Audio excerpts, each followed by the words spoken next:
Join me as I try to tell the scariest stories while we listen to the soothing sounds of rain, all to see if I can help you fall asleep fast. Thanks for joining me tonight, and I hope you enjoyed the scary stories. If you have a favorite scary story or a theme you'd like, they call me Ethan. I'm 36 years old, and what I'm about to tell you happened last October 2023. Blackwood National Forest, Washington State.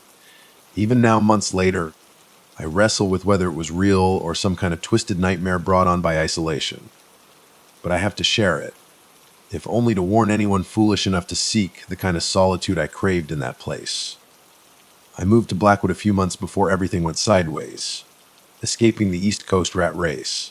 The constant noise, the endless grind, I was craving a life off the grid, self-sufficient. Every penny I had went into a chunk of remote land, a solid 3-hour drive from the nearest town. Built a cabin myself, hands raw, wood splintering. Nothing fancy, just a sturdy box with a wood stove that actually worked. Woke up every morning to walls of pine trees swallowed in fog. Air so sharp it felt like needles in your lungs. Nights were black, absolute zero light pollution. Should have felt vulnerable, maybe, but mostly free. Like the towering trees themselves were guardians, making sure my past couldn't follow me. For a while it was perfect. Intense, beautiful silence. Then October rolled in, early winter chills biting deep, and things started to shift. Subtle at first. One morning, weird tracks in the mud behind the cabin. Human-shaped, but way too big. Each step pressed harder at the toes, like someone walking on the balls of their feet. Days later, strange carvings on the trees along my firewood trail. Spirals and crosses, symbols that meant nothing to me. Rope jagged, like carved in a hurry by someone shaking. That same evening, I started hearing whispers. Faint murmurs echoing through the trees whenever I stepped onto the porch. The forest would go dead quiet the second I moved. I came to Washington to get away from people, so the idea of some creep lurking around was both unsettling and infuriating.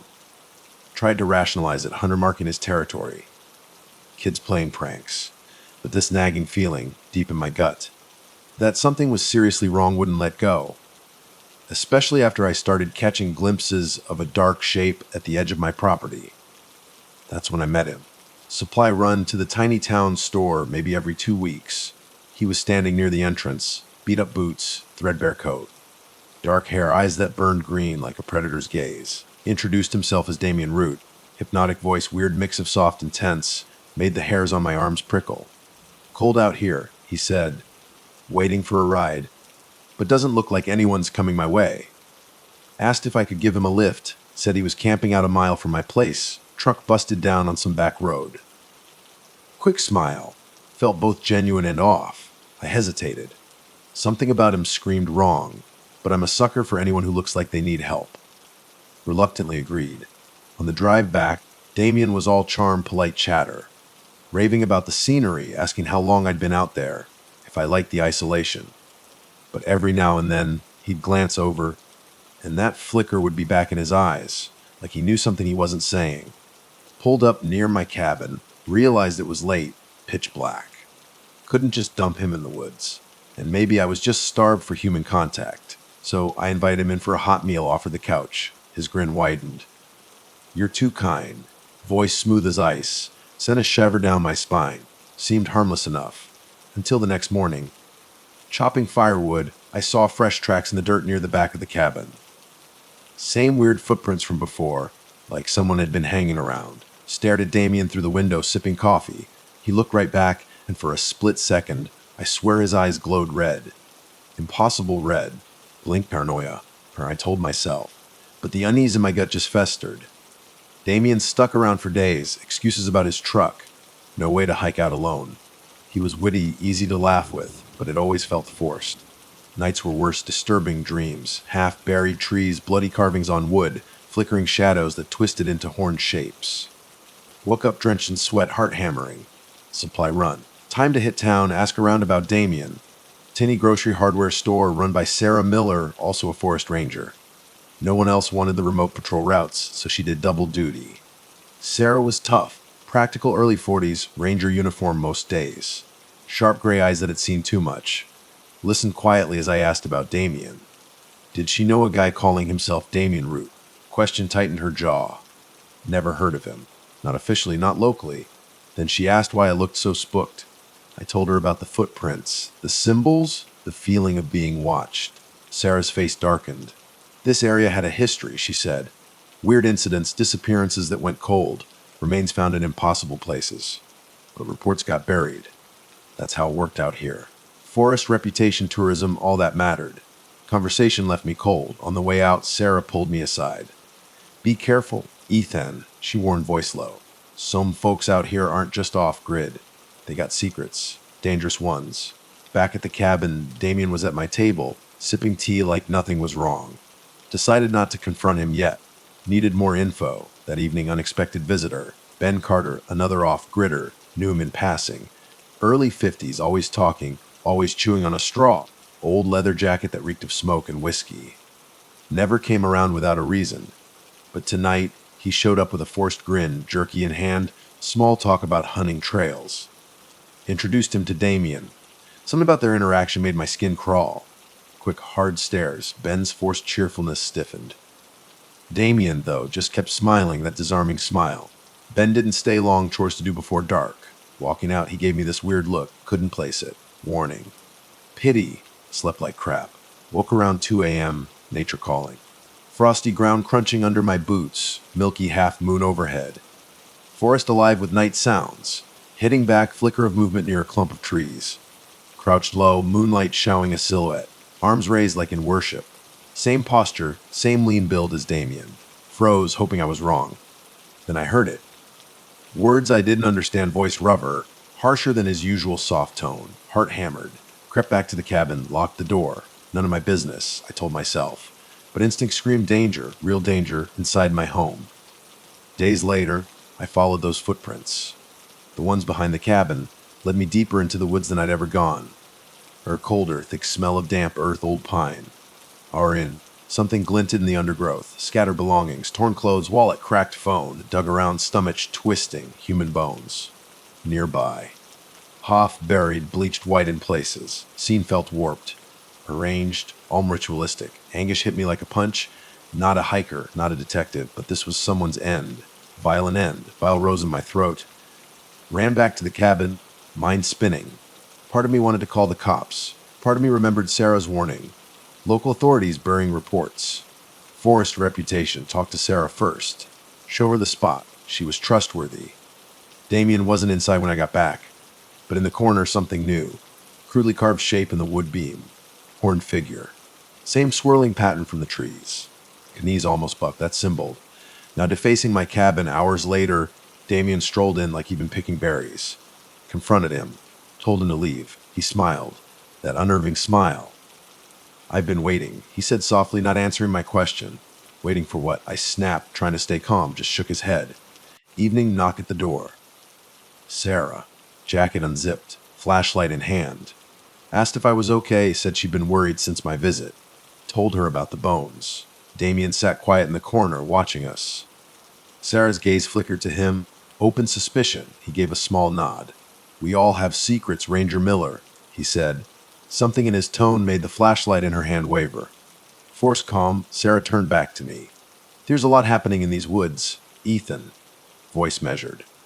Things you don't want to get involved in. But if you found remains, we need to secure the area. Damien stood. No. Single syllable resonant with authority, way beyond normal human. Hair on my neck prickled. Sarah clenched her jaw, stepped closer to him. That's not your call. Moment of silence. Standoff. Tension thick as fog. Damien broke it, winked at me. I'll find somewhere else to sleep tonight.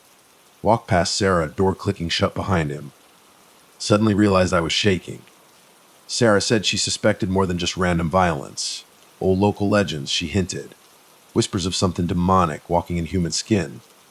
Didn't want to believe folklore, but the evidence of bodies in the woods, chanting weird tracks, those symbols, and the feeling, none of it random. Next morning, Sarah and I headed out to find the remains. On the way, fresh footprints, 2 sets, one bigger than the other, followed them to a clearing littered with more bones, trinkets. Watch, hiking boot, half-rotted backpack. Then a sound, muffled scream. Sarah drew her sidearm, motioned me back. Beyond a mossy rock pile, small clearing, nightmare. Lisa, local woman, usually bright, chatty, tied to a pine tree, eyes wide with terror. Beside her, crouched in the dirt, Ben Carter. Looked like he was trying to cut her free. Blood smeared the ground. Before we could speak, Ben turned, face twisted in panic. He took her. He spat, jerking his head sideways, like someone had just fled. Damien and I didn't finish. Lisa barely conscious, tears streaming down her face. Sarah rushed forward, untying her, my mind reeling. Why was Ben here? Rescued her. Or part of it. Ben's eyes darted around, expecting attack. Helped Lisa up, started convulsing, hands clawing at her skin. Guttural moan, not human. Sarah and I exchanged horrified looks. Thought she was traumatized, shocked from blood loss. Ben touched her shoulder to help. She threw him. Across the clearing. Strength impossible for her frame. Fell on him, teeth bared. Movement too fast to follow. Sarah shouted. Lunged, trying to pull Lisa off. Eyes blazed, vicious. Tossed me aside like I weighed nothing. Face contorted. Drool and blood staining her lips as she sank her teeth into Ben's neck. Scream blood-curdling, echoing off the pines. Sarah fired her gun. Shot cracked through the clearing. Lisa stumbled back, shrieking, voice layered multiple frequencies at once. Burst of speed, vanished into the trees. Ben, writhing in agony. Scrambled to help him. One was bad. Sarah pressed on the gash, trying to stop the bleeding. Ben coughed blood. Managed to choke out. Tried to warn you, thought I could fix this. Eyes rolled back. Went limp. Sarah stared at me, trembling. Possessed, she whispered. Not a question. We both knew. Unnatural and raced. Damien's chanting weird track symbols. Ben dead. Lisa's transformation. Normal gentlewoman turned savage. Unstoppable. No time to process. Sarah radioed for backup. Sheriff arrived hours later. 2 stoic men in dark suits with him. Specialized unit, they said. Perfunctory questions, photos of Ben's body. Quietly told us they'd handle it. Load him into a dark SUV, not an ambulance. Didn't even flinch at the gore. Push around them. Federal agents, Sarah murmured. Cover up, press. Or something worse. Returned to my cabin. Head spinning, hands shaking so bad I almost dropped my keys. Damien gone. But I felt him. Intangible presence. Next day, note nailed to my door. Ethan. The forest can be a home or a grave. Decide quickly. No Sid need one. Tore it down, heart pounding. Days blurred into nights. Sarah and I searched for Lisa. Feared for her life. Or the lives of anyone she crossed. Not pity, exactly. Part of me still hoped she could be saved. Mostly we knew her strength was a lethal threat. Ravines, ridges, places I'd never been. More signs. Black smears on trees, horn figure carvings, shredded clothes. Then Lisa's tracks, leading into a shallow cave system. Inside, stench of decay almost unbearable. Another body. Half-eaten, slumped near the entrance. Face gone. Stomach lurched. Sarah covered her mouth, tears in her eyes, turned away cursing. Lisa. Or that thing controlling her. Retreating from the cave. Figure on a distant ledge. Damien glanced at us, wind whipping his dark hair. Vanished behind rocks. Rushed to follow. Gun. But I still sensed him. Predator watching us, amused. Days bled into nights. Forest warping, taking on Damien's darkness. Few remaining off-gridders retreated into their shacks. Silent, refusing to speak of the rumors. Glimpse of Lisa at the edge of my clearing. Eyes glowing dull red. Vanished into the woods, leaving me gasping. Then it broke. Furious banging on the door one night. Sarah, pale, frantic. New victims near the stream. Lisa. Attacked them. Evidence Damien was orchestrating it. Markings on the victims, same as the trees. Weird footprints. Confront him, she insisted. Together. In whatever hold he had on this land, armed ourselves. Hunting rifle for me, service pistol for her. Followed a trail of symbols carved into bark. Each one deeper into black wood. Moon low, clouds swirling. Trees opened into a clearing, sheer rock face. Candles flickering in a circle on the ground. Ritual site. Center Damien root. Lisa beside him. Eyes unfocused, hands trembling. Dark presence swirling around them. Damien turned, chilling grin. Knew you'd come. Voice echoing strangely in the clearing. Let her go, Damien. Sarah demanded, pistol raised. Stop this. Damien's gaze flickered between us. We all have demons, he said softly. I'm just showing you what you truly are. Lisa staggered forward, arms reaching, like she wanted help. Then possession hit. Roared, lunging at Sarah. Gunshot. Lisa jerked, still tackled Sarah. Fired my rifle in the air, desperate to distract her, not hit Sarah. Lisa's attention shifted. Sarah kicked her off. Lisa hissed, stumbled back into the candlelight circle, eyes blazing. You don't have to be like this, Lisa. I yelled. Doubted she could hear me. Damien raised his arms, chanting in a language I didn't know. Air crackled, bitter smell filled the clearing.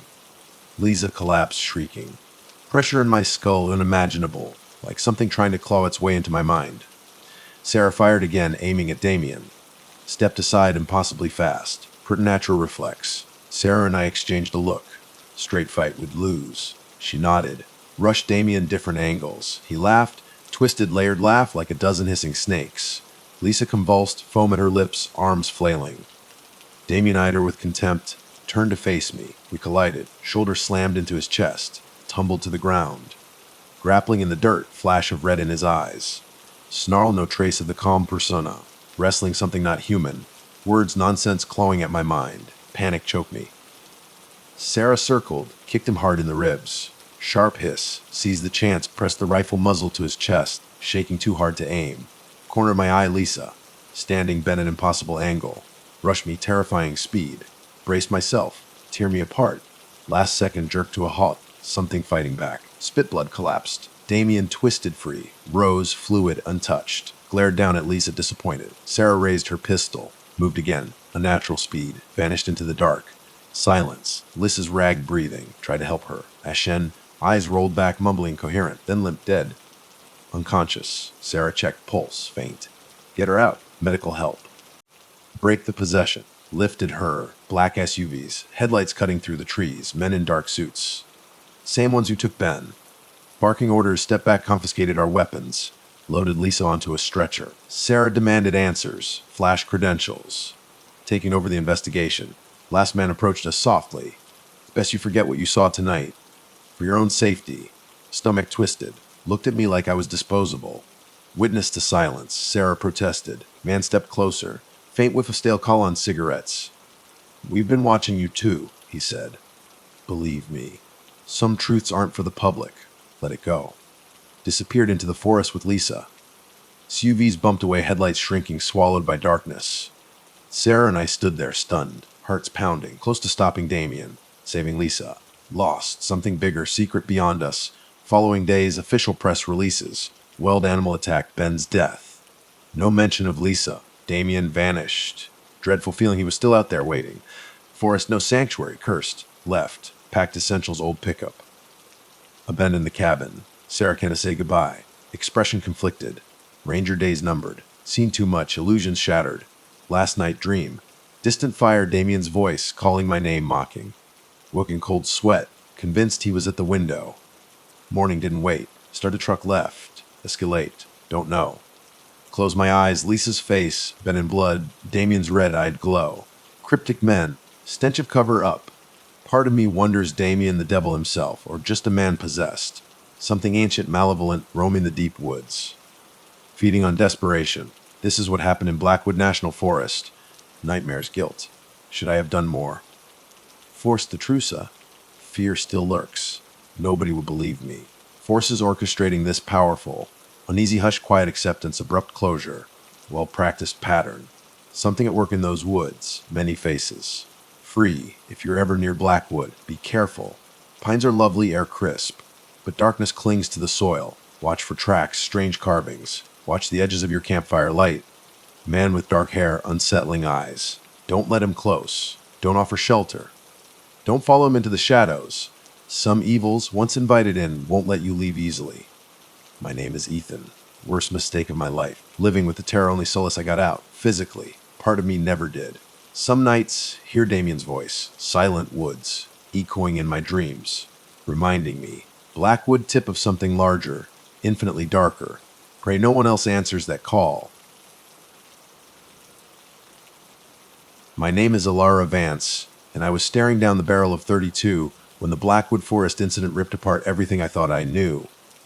October 2024, if I just stayed put. Stayed in the city's comforting drone, maybe I could have kept pretending the world made some kind of sense. But Blackwood was where reality went to die and trust. A joke whispered on the wind. I'd rented this shack, practically falling apart, on the northern fringe of Blackwood, miles from any paved road. My escape plan was simple: vanish. Live quiet, off-grid, far from the city's teeth and the echoing betrayal of everyone I'd ever counted on. Used to be a muckraker, a journalist for a downtown LA rag, digging into the kind of stories that smelled like rot and needed a shovel to unearth. Corruption was my beat, and I was damn good at it. Too good, maybe. I broke a scandal wide open. Watched the guilty squirm under the spotlight, but the fallout my so called best friend at the paper, twisted by threats or promises, sold me out. Source revealed. Sacrificial lamb for the wolves at the top. Parry overnight. Job gone, reputation shredded. Faith in anything resembling authority incinerated. That's how I ended up in Blackwood. Just me and my German shepherd, Shadow. Trying to glue myself back together in the silence. Shadow, my rock. The dog had seen me through it all, the penthos highs and the spare room lows. Always there, a warm, solid presence. When I decided on this backwoods exile, she followed, no hesitation in those deep, knowing brown eyes. We were both worn down, needing space to breathe, or so I'd hoped. October in Blackwood still held on a summer spite. Sun hammered the dust by day, and then these cold, whispering winds would crawl through the skeletal trees and jagged rock formations at night. It was beautiful in a way that made your skin crawl. The Blackwood pines, twisted and reaching against a sky bruised purple with stars, felt like stepping into a fever dream. First days, I explored the lesser trails, trusting Shadow's nose to steer us clear of anything that bit or stung. Dawn hikes to outrun the heat, then back to the shack's shade by noon. Evenings, a small fire, watching the horizon bleed into twilight. Peaceful. Until the laugh. It was distant faint the first night, half asleep by the fire when Shadow started this low guttural growl. The kind she saved for real threats. I snapped awake listening, wind rustling the pines, nothing else. Then there it was. A giggle, like a kid playing tag in a graveyard. High thin, carried on the wind but unmistakable.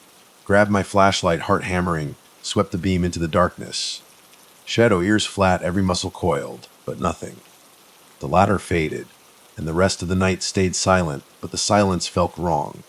Heavy. Next morning, Ranger Thorne showed up. Dropped by my shack in his green and tan, all-weathered angles and desert-worn eyes. Early 40s, maybe. Clipboard in hand, a smile that didn't quite reach his eyes. Hilaire Vance, he asked, glancing at the board. Trailer permit. Everything in order. Should be, I said. Thanks for checking. He squinted at Shadow, who was sniffing around a gnarled root. Nice dog. German shepherd, right? Yeah. Shadow, I said. She's friendly, mostly. A faint grin. He handed me some flyers, fire warnings, safety tips. Folks go missing out here, Thorne said casual, like he was talking about the weather. Hikers mostly. Just keep your eyes peeled. Easy to get turned around. He trailed off and switched gears, pointing out scenic trails, valley views. As he walked away, something about him felt off. Polite, sure, but evasive. Like he knew more about those missing hikers than he was letting on. That night, the giggle again. Closer this time. Shadow bolted upright, barking, hackles raised. Flashlight in hand, I yanked open the trailer door. Chilly desert air slapped my face. Scanned the darkness, expecting coyotes, maybe. Instead, a small figure, just yards away, bathed in moonlight. A kid. Looked about 8, 9 years old. Dusty clothes hanging off him. Stood there, still as a statue, staring at me with this grin. Widest grin I'd ever seen. I called out. You lost. He took a step forward. Shadow's bark went up an octave. Something about this kid, every nerve in my body screamed. Nothing obviously wrong except that smile. Stuck there, never wavering. An unbroken, unnerving arc that stretched his face too wide. I'm Timmy, he said, voice bright, cheerful, echoing in the stillness. Want to play. Midnight. Past midnight. Way too late for a kid to be wandering alone out here. Where are your parents? I asked. Are you hurt? He shook his head, grin plastered on. Then, without another word, he turned and ran. Vanished behind a boulder squatting in the moonlight. I took off after him. Shadow hot on my heels, but when we rounded the rock, gone.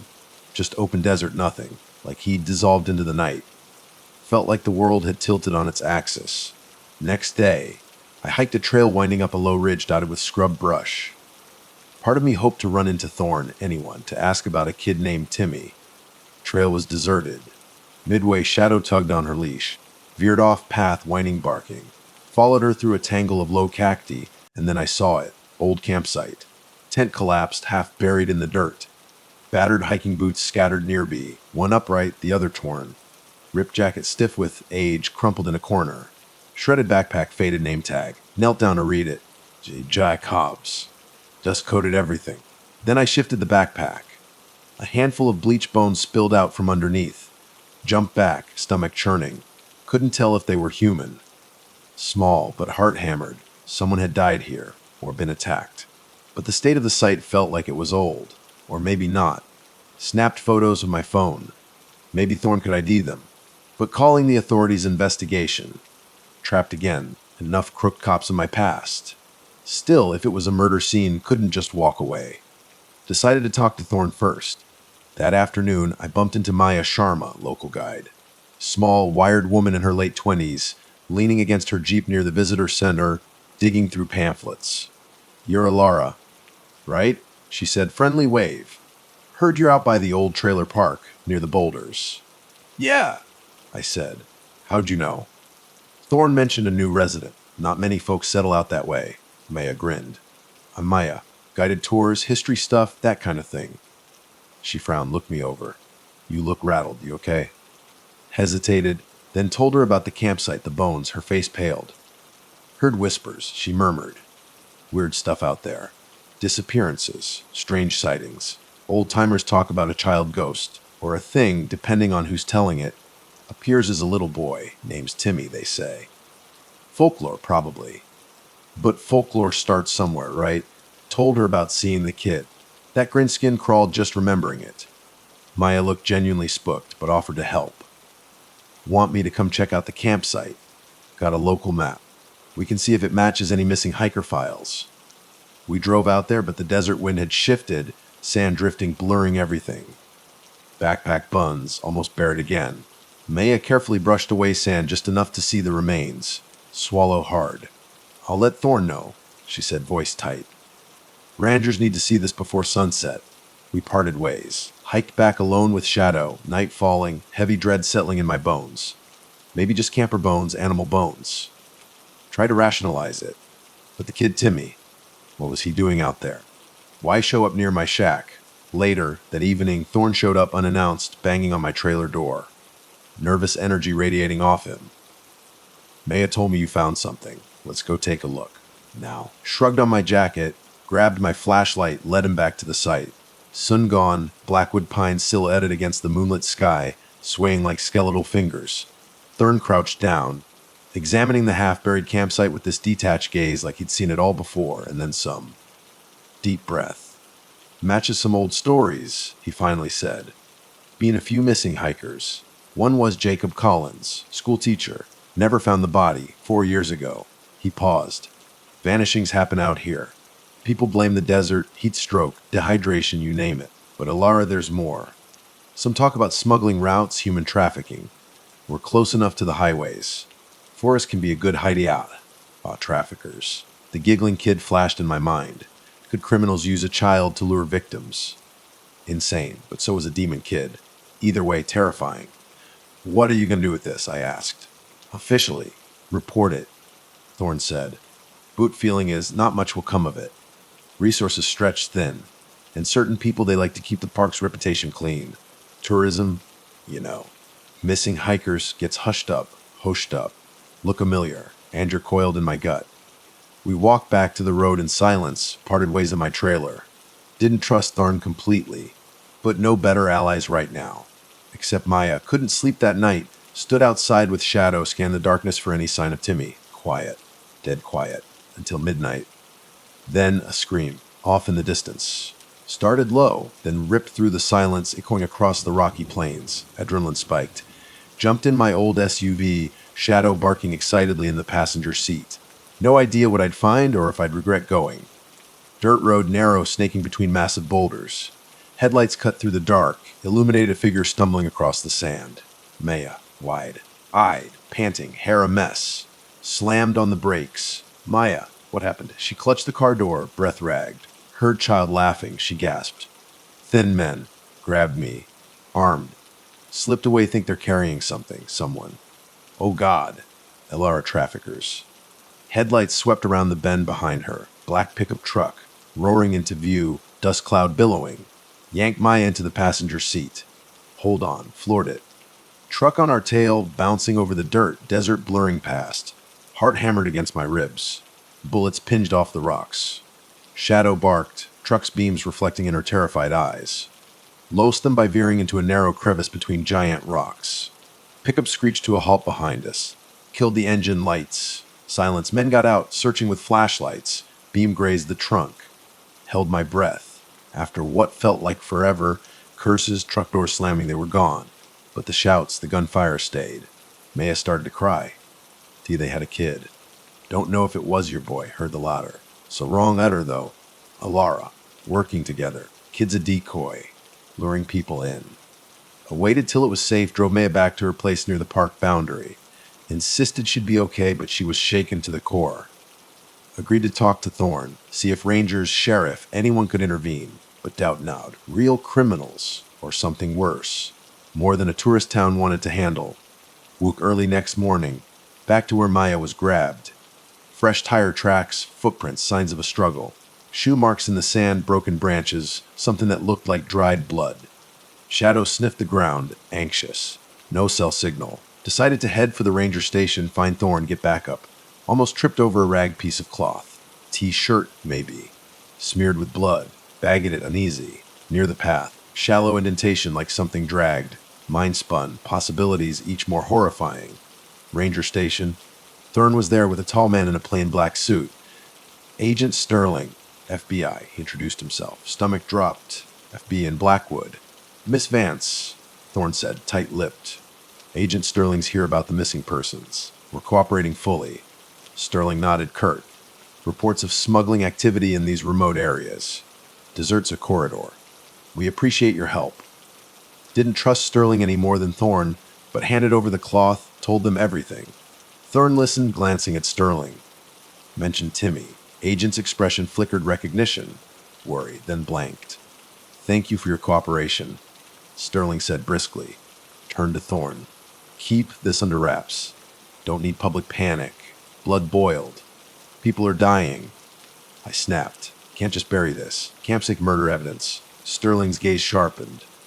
We'll investigate properly. Anything else unusual? Anything at all? Thorne jumped in, quick. Alara thinks there's a child out there, possibly working with the traffickers. Sterling's jaw tightened. A child, sure. Conversation ended. Dismissed. Walking out, Thorne caught my arm. Stay close to your trailer, he whispered low. Keep Shadow inside at night. Might want to arm yourself. Eyes darted to Sterling before he leaned closer. Alara, be careful. Shouldn't say more. Plan to head straight home, but first Maya. Adobe house near the park's western entrance, base for her tours. Jeep parked outside, driver's door ajar. Maya, I called. Silence. Shadow sniffed the ground, ears perked. Front door unlocked. Pushed it open. Living room trashed. Books scattered. Chairs overturned. Coffee spilled on the table. Hurt clenched. Maya. Voice echoing. Search every room. Gun. Kitchen floor scuff marks. Struggle. Mind raced. Or something else. No forced entry. No broken windows. Kicked in doors. Like she'd opened the door for someone she trusted.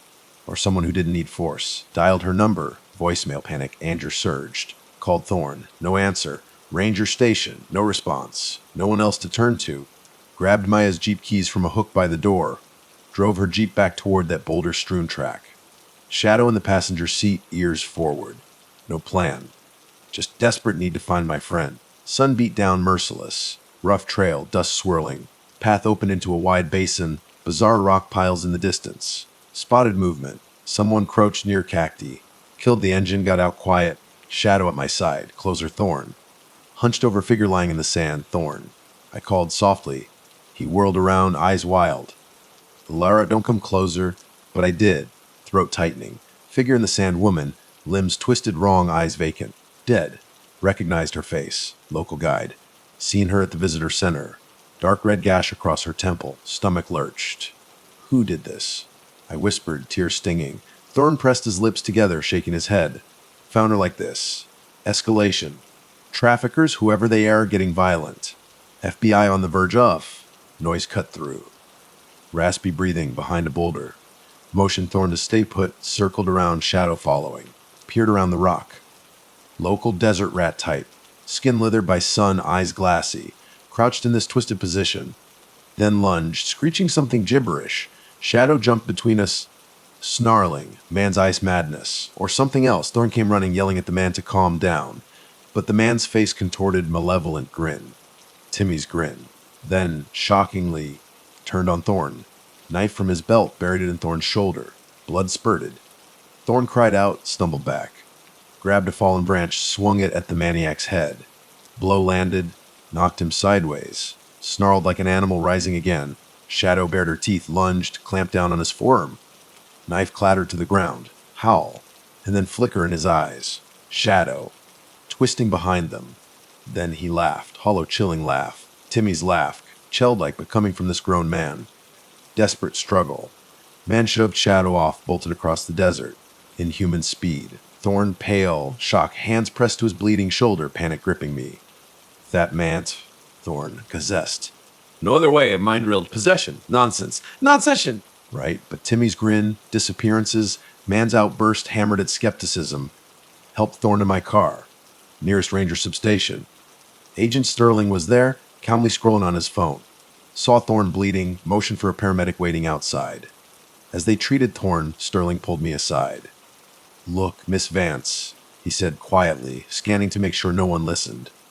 Need you to understand something. More dangerous powers at work here than you realize. Suspect a ring. Smuggling, trafficking, maybe more. Unexplained events. Assigned to contain the situation, Contain, I asked. Sharp.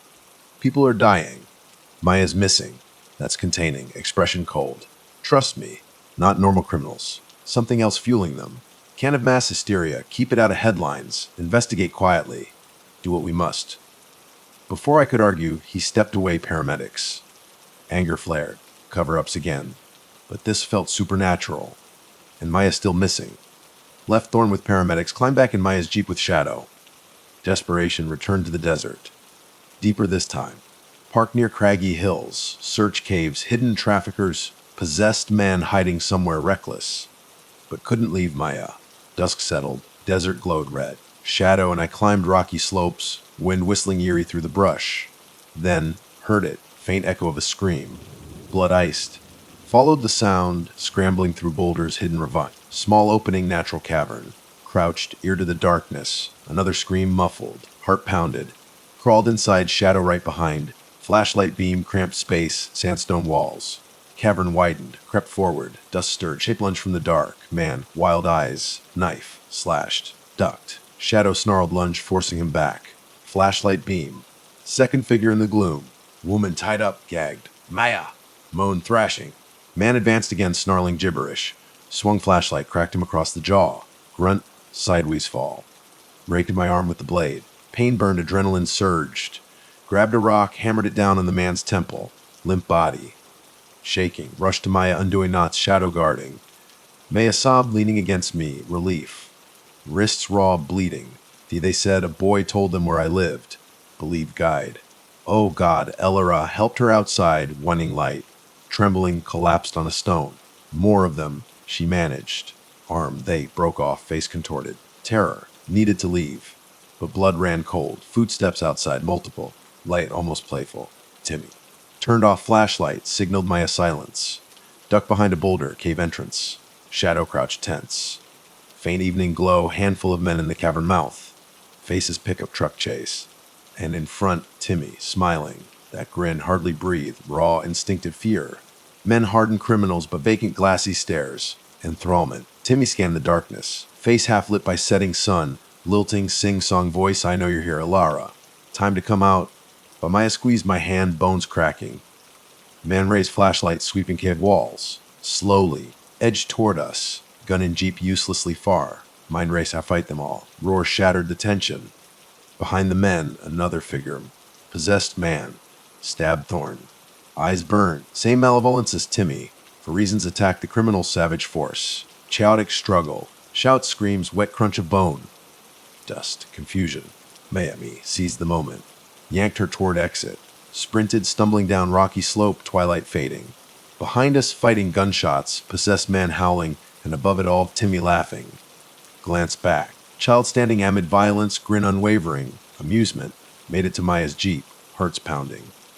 floored it, swerving boulders, main dirt road. Maya clutching her head, sobbing, repeating about seeing them kill someone else in the cave, plans to move her across state lines. Arm bleeding, ears ringing gunfire. A lyrical. Midnight small Ranger substation. Thorn pale, bandaged, arguing with Sterling. Roosh to help Maya chair.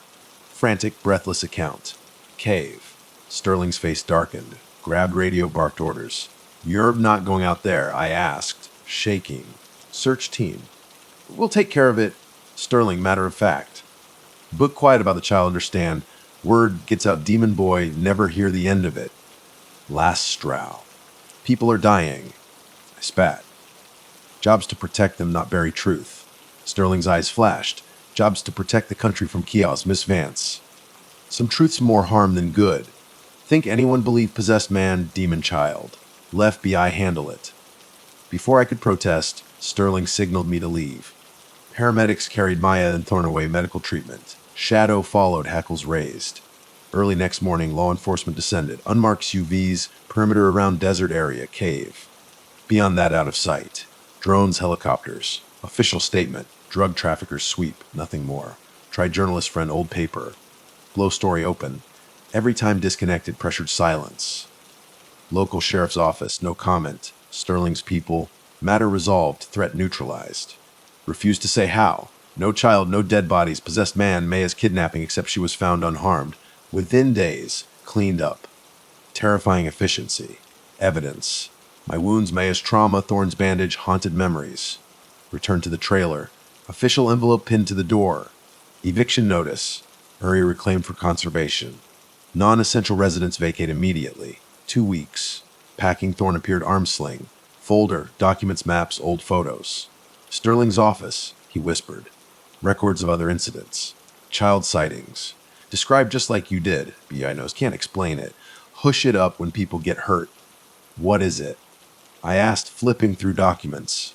Photos of the same child, different decades, never aging. Fixed smile. Don't know, Thorn said. Something evil. Older than the park, feeds on fear, uses criminals. Sterling's men covering it up. Protect Park's image, avoid panic, eyes burn, rage, sorrow, tired of secrets. Won't help them hide this. Thorn shrugged, wary. Don't blame you. But be careful, Alara. Expose them, bury your story. Or you. Words echoed betrayal years ago.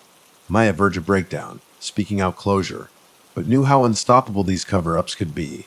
Took folder, thanked Thorn, unsure what to do next. 2 days later, left Blackwood, shadow beside me, desert dust swirling behind, twisted pines shrinking in rearview mirror. Wounded arm throbbed.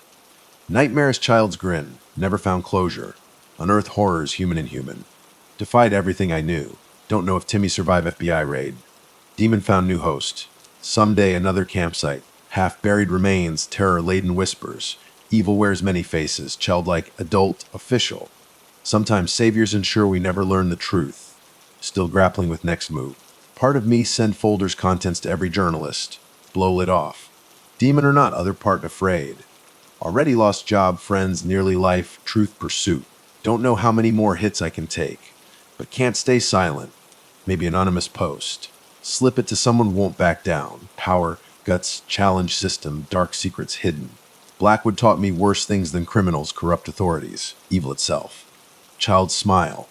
And if we don't speak up, evil just keeps smiling. Long after Blackwood sunsets, world sleeps blissful ignorance.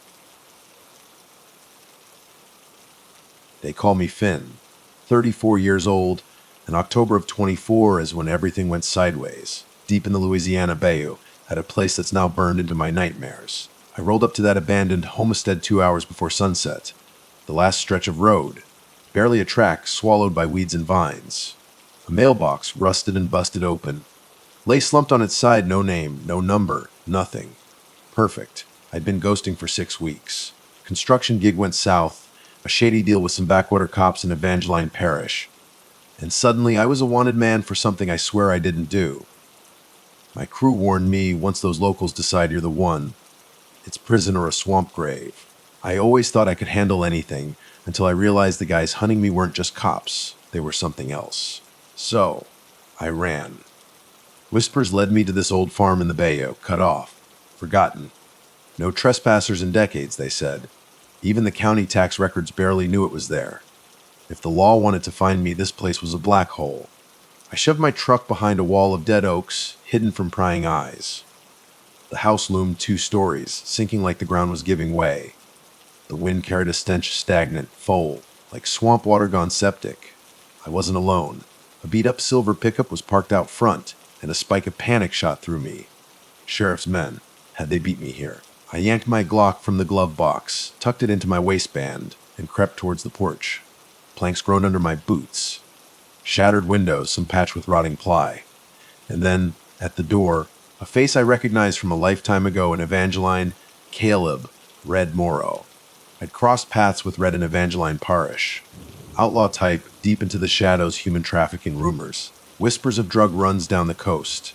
Never liked him, and the feeling was mutual, but we had a grim bond, both unwon, hunted by the same kind of power. Both needing to vanish. Older than me, maybe pushing 40, face like cracked leather burned by the sun. Hair the color of rust, hence the name. He grinned, wolfish, as I got closer. Knew you'd crawl out of the shadows eventually. Finn, he drawled. Always were one for running. I forced a smile, not wanting trouble. Didn't expect company. Red said, but here we are. Bay is big enough for both, right? He nodded towards my truck. Staying in the house. He jerked a thumb at the sagging porch. For now. Need a roof that ain't gonna cave in. Don't look like this place will yet. I scanned the property. Collapsed barn out back, fields that might have been cotton or soy, now choked with swamp weeds. Cypress trees, black against the dying sun. The whole place felt wrong, hushed like the land itself was dead. But I was out of options. This was the perfect ghost town. No sane person would hunt a fugitive here. Inside, the stink hit me like a wall. Mold, mildew, rot tomb, like. A narrow hall led into what might have been a living room. Dark smears on the floor. Stains on the walls that could have been rust or something older, darker. I tried not to look too hard. Red led me to a small parlor off the hall. Grimy lantern flickering, debris everywhere. Broken furniture, newspapers from decades ago, headlines peeling into dust. We wasted no time boarding up the last windows. Sun already gone, and Bay nights in October get cold, sudden. Mosquitoes buzzed in my ears. The lantern threw dancing shadows on the peeling wallpaper. Better than a cage, Red grunted. I just shrugged. Survival was the only thing on my mind. Making it through the night without trouble. Famous last words, right? Night slammed down fast. That's when the third player showed up. I heard her before I saw her, a woman's voice. Shaky, outside the front door. Hello. And I'm not armed, just need shelter. My hand tightened on the Glock. I motioned Red back, cracked the door, flashlight beam cutting through the dark. Figure on the porch, arms raised. Woman in her 20s, matted hair, clothes ripped. Looked like she'd crawled out of hell. Who are you? I snapped. Sarah. She gasped, panting like she'd run miles. Please, I've been walking for days. Just need safe place. A Red snorted from behind me. Safe. This dump ain't safe for rats. I shot him a look. He rolled his eyes, but shut up. I took in Sarah's face, scared, wrecked. Didn't trust strangers, but she didn't look like a threat. No weapon, just a small satchel slung over her shoulder. Reluctantly, I waved her in. She stumbled past me, slumped against the wall fighting for breath. I offered her water from my canteen. What happened to you? She gulped down water before answering. Kidnapped. By men I barely escaped, they're out there. Kidnapped. Bay had a nasty underbelly, everyone knew it. Human trafficking rings, drug runners, the whole rotten mess. My gut twisted. If whoever took her was still around, we had bigger problems than I thought. Red nudged me. Kidnapped by who? Sarah's eyes flicked to him, then back to me. Don't know their names, but some local sheriff's men were in on it. They snatch women, keep them locked up in places like this. Pass them on to traffickers. Her voice broke. Got lucky. Slipped out a window. Been hiding in the fields. Scrounging for scraps. A Red turned away, but I caught it, a flicker in his eyes. Recognition. Like he knew exactly what kind of operation she was talking about. Probably been mixed up in something similar himself, or at least knew the players. I frowned. Well, you can stay for tonight, but we ain't sticking around long. Sarah nodded, weak. Thank you. I set up a makeshift bed for her in the parlor, using scraps of blankets. Red and I stayed in the hall taking shifts on guard. Moonlight sliced through gaps in the boarded windows. Silence in the house was heavy, broken only by the slow drip of water from a leaky roof. Then, after midnight, I heard it. A soft scraping noise from under the floor. I froze, heart hammering. Animal. Raccoon, possum. But then a whisper. Faint, childlike. So quiet I almost thought I imagined it. Help Meef. The voice was weak, desperate. For a second, everything else vanished. Just the cold sweat on my skin, telling me something was deeply, deeply wrong. I nudged Red awake. He rubbed his eyes. What? Shah. I hissed. Listen. Scrape, scrape, then another whisper, just louder. Please, Eve, help me. I'm scared. Red frowned. Where's that coming from? I pointed to a section of floor at the end of the hall, covered by a big, water-stained rug. Carefully, we moved closer. Sarah crept behind us, arms wrapped tight around herself, like she'd seen a ghost. You hear it too. Glancing at her, she nodded, eyes wide. Someone's down there. I knelt, lifted the edge of the rug. Underneath, an old trapdoor. Metal ring handle, storm shelter, probably. Handle rusted, dust and cobwebs thick. But the footprints in the thin grime around it fresh. Scrape of the door rattled slightly. I swallowed hard. Stay back, I told Sarah. Motioned Red to cover me. Grabbed the handle, ice cold under my grip, which made no sense in the muggy bay and night. I yanked the door open, and nearly choked on the stench that blasted up, like a grave left open too long. My flashlight beam cut into the darkness. Stone steps maybe 8 feet down. Floor vanished into shadows. Hello, I called, trying to keep my voice steady. A small shape moved at the edge of the light. A child, maybe 8 years old. Barefoot, pale, ragged clothes. Face hidden by overgrown hair, head bowed, like he was ashamed. Please, he whispered, voice trembling. I'm locked in. Red eggs healed, a low whistle. Jay's is a kid. Without waiting, I started down. The smell got thicker with every step, like something rotting, rancid. Sarah trailed a few feet behind, even though I told her to stay put. The kid, he glanced up as I got closer. Strange sheen in his eyes, reflecting the flashlight beam, almost animal-like. I told myself it was just the light. His cheeks were hollow, skin stretched tight over bone. Half-starved. It's okay, I said, even though every instinct screamed that it wasn't. We'll get you out. The kid reached out a hand, trembling. I'm Toby. Jack! I nodded. These are my friends, Sarah and Red. Red stayed planted at the top of the steps, muttering something about it being none of his damn business. Sarah edged closer, staring in horror at the walls. That's when I saw them. Carvings. Dozens of names gouged into the stone. Some cut so deep the rock had chipped. Old brown streaks caked the walls. Dried blood. The hair on my neck prickled. Something was seriously wrong here. Where are your parents, Toby? Sarah asked softly. Toby glanced at her, blinking. Go on. Everybody's gone. Were you with anyone else? I asked. Toby shook his head, but didn't say anything. Then I noticed the floor, littered with piles of what looked like rotting cloth. Some so decayed they were practically dirt clumps. The stench made my stomach heave. We should get him out of here, Sarah whispered, voice shaking. I nodded, backing away. Come on, Toby. Let's go upstairs. He took a step forward, and I saw the bones in his ankles, sharp under his skin. Too thin, too pale. I offered him my hand to help him up the steps. He hesitated, then grabbed it. His skin ice cold. Unnatural. My teeth clenched. Felt like touching a block of frozen meat. Red grunted from above. We shouldn't be messing with this. That boy's probably diseased or something. Sarah shot him a furious glare. He's a child, Red. Toby looked up at Red, eyes flicking over him like a cat sizing up prey. Red shifted, uncomfortable, and turned away. Couldn't blame him. Something about Toby made my skin crawl. We got Toby settled in the parlor where Sarah had been resting. Tried to get some food and water into him. He nibbled at an energy bar, sipped water like it was poison. Kept glancing around, sizing up the room. I saw Sarah studying Toby's bare feet. Caked in mud but no cuts, no scrapes. The ground outside was littered with glass, nails, sharp crap. A normal kid would be shredded walking barefoot, but Toby's feet perfect.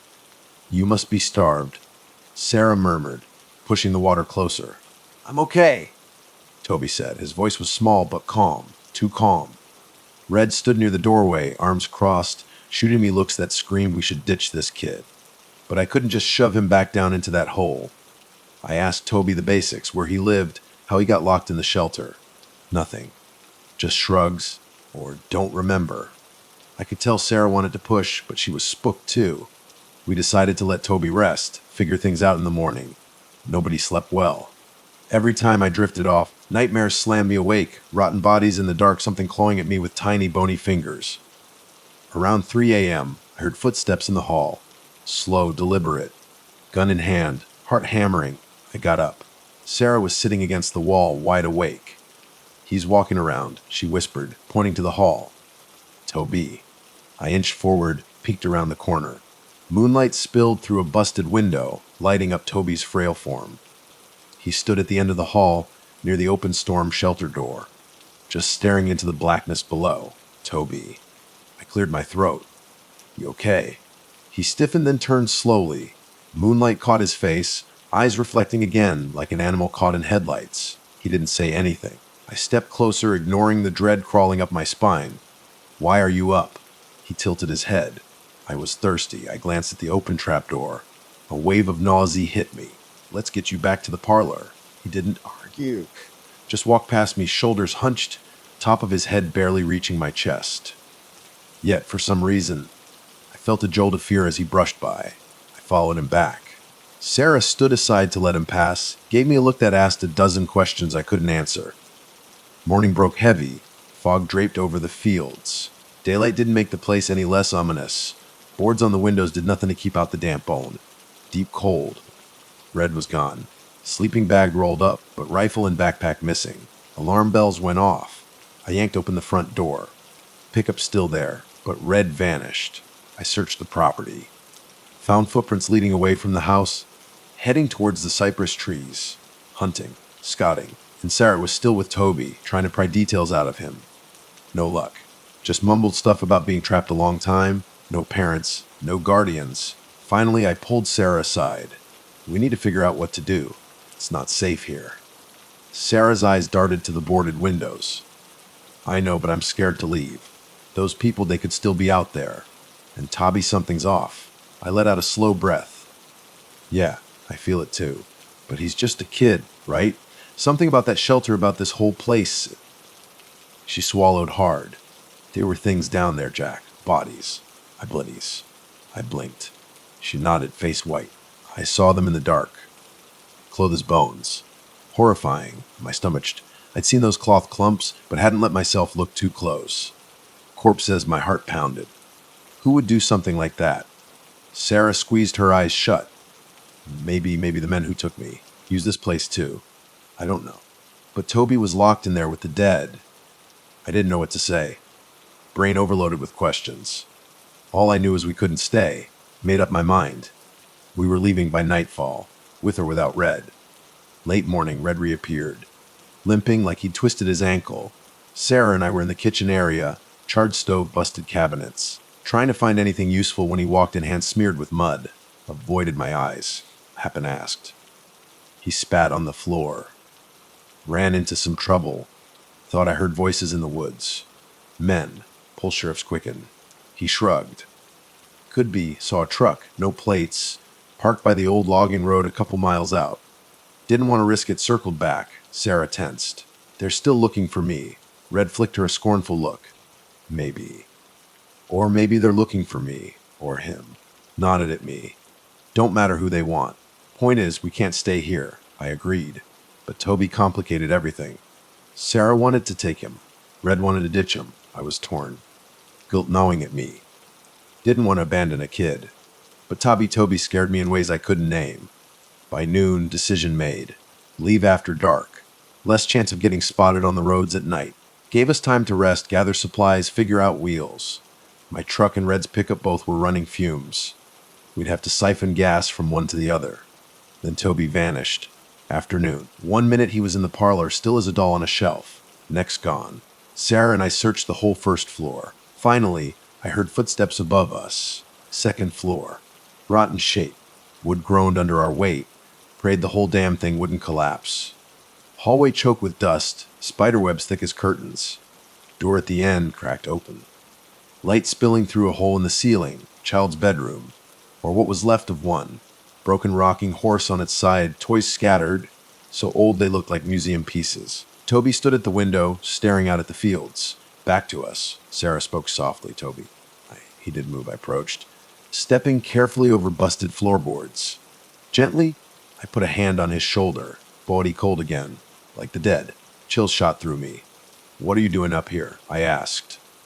He didn't answer, just kept staring out at the gray, empty horizon. Then, without warning, he turned his head slightly, whispered, They're coming. Blood ran cold. Who's coming? He blinked, eyes reflecting that eerie glimmer again. Men and something else. I looked at Sarah, trying to hide the dread twisting my gut. We're leaving soon, Toby. Packing the trucks. He glanced at me, expression ancient, like an adult looking at a fool. You won't escape them.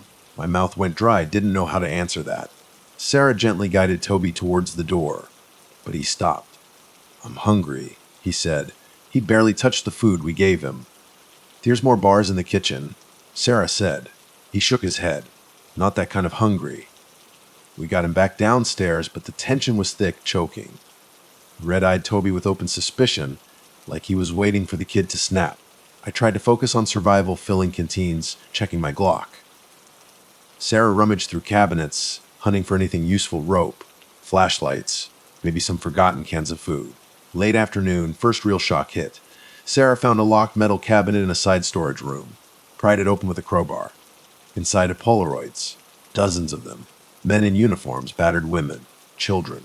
Sarah dropped the photos like they were burning her hands. Traffic and ring, she whispered, voice shaking. These must be from them. I flipped through a few. Sickened images. Victims bound, gagged, shoved into that storm shelter. Some looked barely alive. My stomach churned. No wonder Toby was down there. Maybe they just dumped him with the rest, left him for dead. But how had he survived? Andrew flared. We have to destroy these, I muttered. Or take them to the press, something. Red snorted. Death sentence. You think the local sheriff, the feds, want this out? Good luck. They'll bury us right next to those pictures if we try. He kicked the cabinet shut. Burn it. Less trouble. Before I could argue, he bolted outside. I followed. By the time I caught up, he'd already doused the Polaroids with gas from a spare can, set them alight. They curled, blackened, turned to ash at our feet. Sarah ran out, eyes wide, evidence of turning to smoke. No one can prove anything now, she cried. Red sneered. You think the cops out here want justice? They'll bury you soon as you show them these. I hated that he was probably right.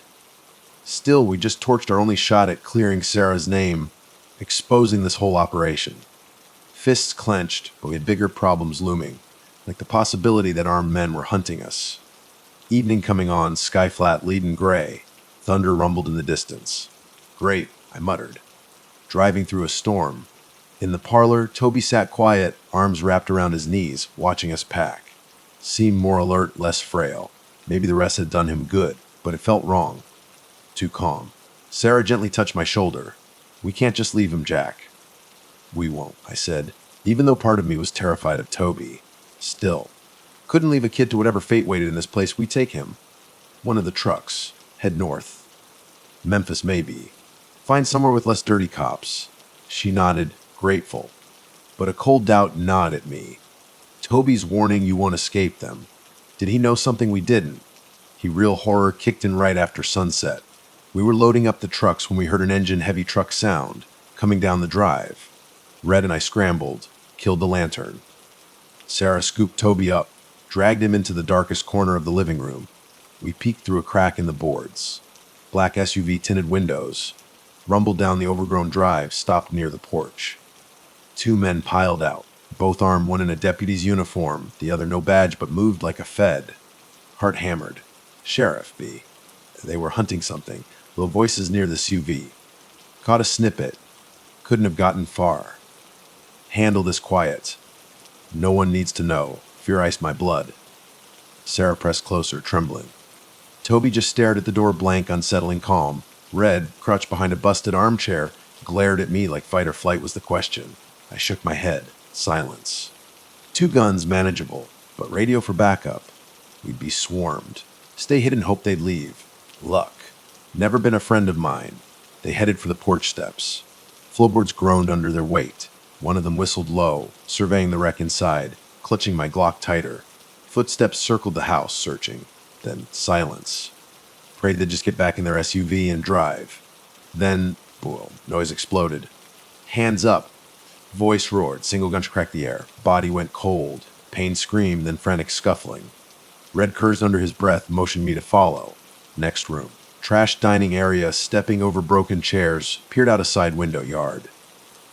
One of the men down, clutching a bleeding leg. The other standing over him, yelling into a phone. And need backup, Old Compton Plaza. Something stirred behind them in the dark. Thought it was Toby at first. But Toby was right beside Sarah, chilled silhouetted. Small, pale. Creeping around this SUV, except Toby was inside. Who the hell was that? Icy dread clamped down. Shape flickered, like it wasn't solid. Then, it darted forward, impossible speed. Man on the phone screamed as the small shape leaped onto him, knocking him down. Hands no, claws raked his face. Screams choked into gurgles, drowned in blood. Blackness spread from where the child thing crouched, pulsing like oil. Heard bones crack. Fast, too fast to process. Then, the shape stood. Upright. Blood-drenched shirt. Eyes glowed white in the moonlight. Toby. But Toby was inside. Mind reeling. How could he be two places? Red shook me hard. We gotta move now. Bolted back to the living room. Sarah had her arms around Toby, real Toby, face blank, confused or maybe hungry. Couldn't think straight. Just escape. Before the thing outside came for us. Too late. Door exploded inward, splintering off the hinges. Child's silhouette rushed in, trailing blood and darkness. Stared at Toby, Sarah's arm around him. Face twisted into a grin, rows of needle teeth. Toby, our Toby, let out a low hiss. Sarah gasped, dropped him. He landed light, never breaking eye contact with himself. Red leveled his rifle, fired. Bullet tore through the intruder's shoulder, black gore splattering the wall. Thing snarled, staggered back. But then looked up, grinning again. Wound closed. Knit itself back together with a wet, horrid squelch. Red fired again. Click. Jammed. Intruder lunged, tackled Red to the ground, teeth sinking into his throat. Red's guttural scream. Sarah shrieked. Stumbled back. Blood gushed across the floor, soaking the rot. Pistol up. Fear froze me. Then Toby. Our Toby stepped forward. Eyes glowed, same as the intruder, spoke, voice not one voice. Many. Whispers overlapping. He's mind toe possessed. Intruder's head whipped around. Hissed, baring those needle teeth. Red's body twitched once, then went limp. Sickening crunch. Intruder tossed Red aside. Sarah screamed, tears streaming. Forced myself to aim. Intruder's head. Hand shaking, violent. Squeezed the trigger. Bullet caught it in the skull. Blew out a chunk of black brain matter. Creature collapsed, twitching. Toby rushed over, knelt beside the twitching body. Thought he'd help it. Instead grabbed the side of its face. And inhaled. Can't describe it. Something dark, smoky, seeped from the intruder's eyes into Toby's mouth. Done. Intruder's body melted. Sludgy black puddle. Toby stood. Stronger. Older. Even. Eyes flickered once, then back to normal. Turned to face us, dark stains on his lips. Sarah backed away, terror, gun aimed at Toby, hand trembling. What are you? He cocked his head. Chilled like gesture, smiled. Lips stained black, hungry, he said softly. Sirens wailed in the distance. More vehicles. Backup. Call had gone through, out of time. Sarah shook her head. Hands over her mouth, silent tears. Toby stepped closer, took a step back. Wanted to pull the trigger. But Toby's gaze pinned me. Numbness creeping over my limbs. Red and blue glow of police lights lit up the yard. Doors slammed outside. Shouting. Toby glanced over his shoulder, back at me. They'll try to hide all this. They always do. Boots pounding on the porch. Chaos. Agents, deputies, guns drawn, stormed in. Blood. Body score. Lead agent screamed. Drop your weapon. Before I could even think, Toby vanished. Blur of motion. Agent fired wildly at the ceiling. Another at Toby's shape. Too fast. Ducking, weaving. Seconds. Two agents down, throats ripped. Others retreated. Horror in their yells, radioing for backup. Toby hissed, that multi-voice snarl lunged again. More gunfire. Then Toby change. Hunch bones popping. Limbs lengthening. Face stretched. Monstrous. Black jagged teeth. Leaped onto another agent, ripping him apart. Sarah grabbed my sleeve. Jack. We gotta run. Sobbing, face white as bone. Numbly I nodded. Bolted past the carnage, stepping over dead agents. Toby didn't notice us, focused on the slaughter. tripped over Red's body, spreading pool of blood. Agents outside opened fire as we burst onto the porch. Bullets whizzed past. Ducked behind the SUV. Sarah followed, panting, shaking. Seconds. Before Toby or the agents came for us. Desperate. Crawled to the driver's side of the black SUV. Dead man's pockets. Keys, face torn away, unrecognizable. Found them clipped to his belt. Get in. Hissed at Sarah. Clambered into the SUV, hearts hammering. Agent on the far side shouted. Floored it. SUV jerked, bounced over something, didn't want to think, would have sped away from the house. Muddy drive burring past. Glimpse in the rearview mirror. Toby, standing on the porch, drenched in blood, watching us go. Lights from agent vehicles lit his small frame. Raised a hand, almost a wave, strange smile, then house exploded, flamed. Gasped. Nearly swerved off the road. Flames licked up from inside like accelerant agents. Or Toby, who knew how that thing worked. Last thing I saw, Toby stepping calmly back into the burning house. Then smoke, distance, swallowed him. Drove in silence for miles. Black SUV tires slipping on mud, hands shaking on the wheel. Sarah stared out the window, tears drying on her cheeks. No words. Reached the highway. Sirens wailing behind us, flashing lights, police racing towards the farm. Kept driving. Didn't stop till halfway to Memphis. Deserted rest stop. Stark fluorescent lights. Sarah and I slumped in the SUV. Trying to make sense of that, Jack. She whispered finally, voice thick with fear. What do we do now? Looked at her, eyes stinging. We disappear. Because if we don't, whoever's left. Cops, feds. That thing will come for us. She nodded slowly, haunted look. They'll cover it all up, won't they? Already have. That's what those men were there for. Police, FBI, whoever. The moment they knew what was in that homestead, silence everyone. Burn the evidence. Pretend it never happened. Red. The shelter. Pictures. All ash. Sarah hugged herself, shivering. Put the SUV in gear, heading north. No words the rest of the night. Weeks later, news trickled out of Mississippi. Meth lab explosion in the Delta. 3 law enforcement officers killed in the line of duty. Suspected criminals at large. No Toby. No bodies in the shelter. No child at all. Sarah and I knew the truth. Who would believe us? Changed our names. Motel to motel. Always looking over our shoulders. Sometimes dream of Toby. Small, fragile, those reflective eyes. See him standing in the burning house waving goodbye. Other nights smell the rot from the shelter. Hear the whispers. Help me, I'm hungry. Don't know what that thing was. Why it was there. Only that it wore child's skin. Devard meant, and the people in power wanted it buried, not studied. Maybe because they knew it was real, or feared it was something they couldn't control. Told Sarah someday if we ever feel safe, we might blow the whistle, find a journalist, expose the ring, the secrets in those fields. But for now, only thing we can do is run, survive. Pray Toby never decides to follow. Because in my nightmares he does. Stands at the foot of my motel bed, eyes glinting in the dark, saying just one word. Hungry.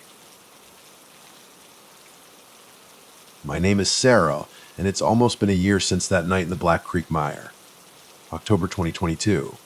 Even now, the swamp clings to my sleep, dragging me back into clammy darkness. My own voice echoing in my ears, begging for help. I run a travel blog, the kind that dives deep into the weird and forgotten corners of the world. Abandoned asylums, ghost towns baking in the desert sun, taverns whisper to be haunted. I've seen it all. Or so I thought. Nothing, not a single creepy roadside attraction, could have prepped me for what waited in Louisiana, the Black Creek Mire.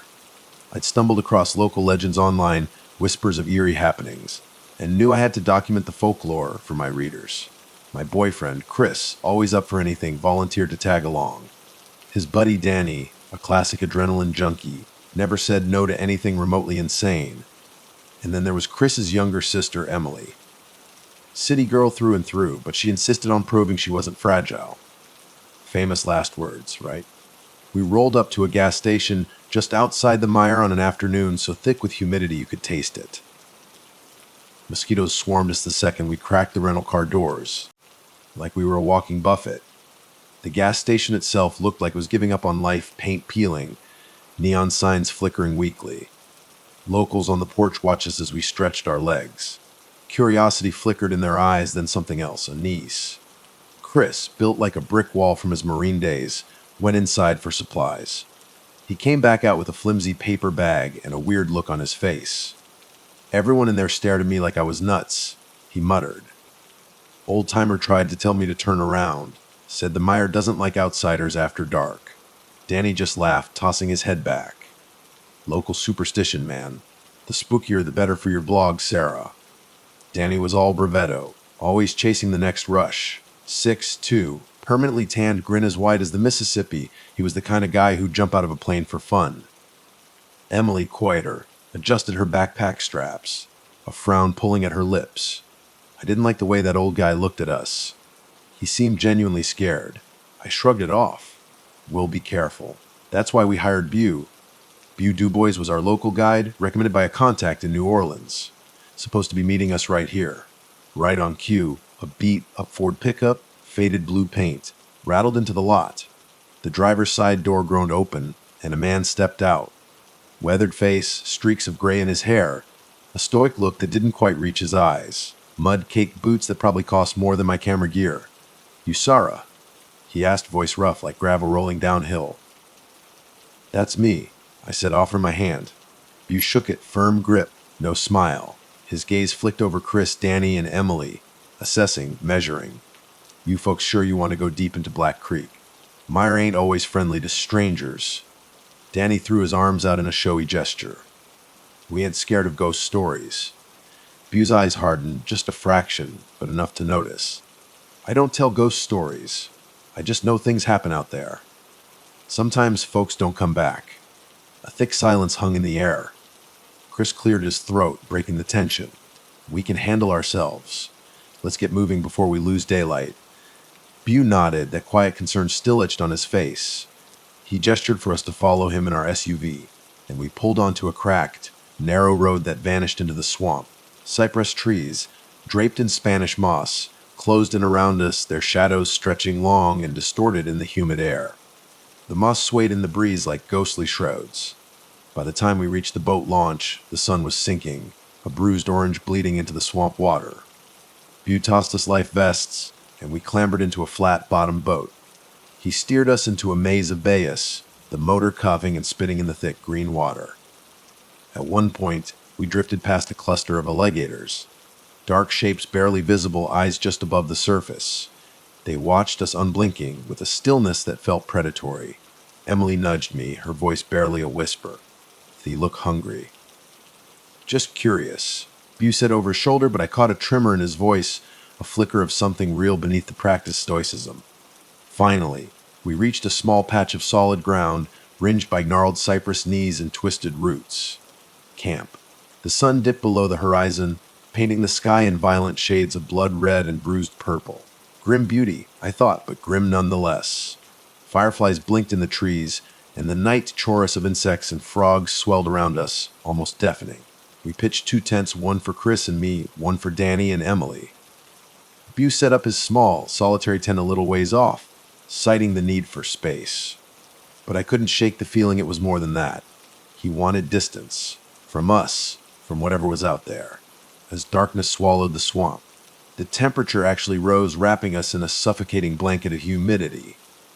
Chris and Danny got a small fire going, while Emily and I dug out dinner, canned beans, stale crackers, some fruit already turning soft in the heat. Danny gestured around at the swamp with a metal spoon, grinning into the firelight. "So, when does the haunting start?" "Moon's up. Prime ghost hours, right?" Bew, perched on a log, stared into the flames, silent for a long moment. Then, his voice low and unsettling, he murmured, "These say the mire it sings sometimes, voices in the distance. Some say it's lost souls. Others say it's something that learned to sound like us." Emily shivered, pulling her thin jacket tighter. "Creepy. But just a local legend, right?" Bew just shrugged, didn't answer. Danny rolled his eyes, good-naturedly, and crunched into a cracker. We turned in around midnight, the fire dying down to embers, the frog chorus a constant, pulsing drone. Sometime later, a sound yanked me awake. A raspy, distant voice. I cracked my eyes open in the tent. Chris was out cold beside me, breathing deep. I strained my ears. The voice again, closer now. "Sarah, help!" My blood turned to ice. I started sleep-talking, and it sounded like me. "Sarah, come out here, I'm hurt." My stomach lurched. It was my voice. Perfectly, uncannily, my voice. I shoved Chris awake, heart hammering against my ribs. Do you hear that? He rubbed his eyes, blinking, disoriented. Then he heard it too. Sarah, help me. It was my voice, pleading, laced with pain. Chris sat bolt upright, adrenaline flooding his system. He fumbled for his flashlight, unzipped the tent. Moonlight, fractured silver, sliced through the cypress trees. The swamp shimmered, black and green and alive in the darkness. But there was nothing else, no figure in the clearing. Just the trees, the water, and the sound of my own voice echoing from the shadows. We woke Danny and Emily. Bew emerged from his tent too, face pale in the moonlight. Bew, I whispered, my voice shaking. What's going on? He stared at me, jaw clenched tight. We're leaving at dawn, he muttered, then retreated back into his tent, zipping it shut. Danny shook his head, trying for bravado, but his voice was strained. He's spooked. Probably just an echo off the water, weird acoustics. Emily tugged at her hoodie, her eyes wide and dark. But it sounded just like Sarah. Chris put an arm around me, but I could feel the tension coiled in his muscles. Let's not panic. We'll check it out in the morning. We tried to sleep after that, but the air itself felt wrong. I could hear Chris tossing and turning for hours. Sometime near dawn, exhaustion finally dragged me under, only to jolt me awake again with the sunrise harsh and glaring through the tent walls. I crawled out of the tent. Bew was gone.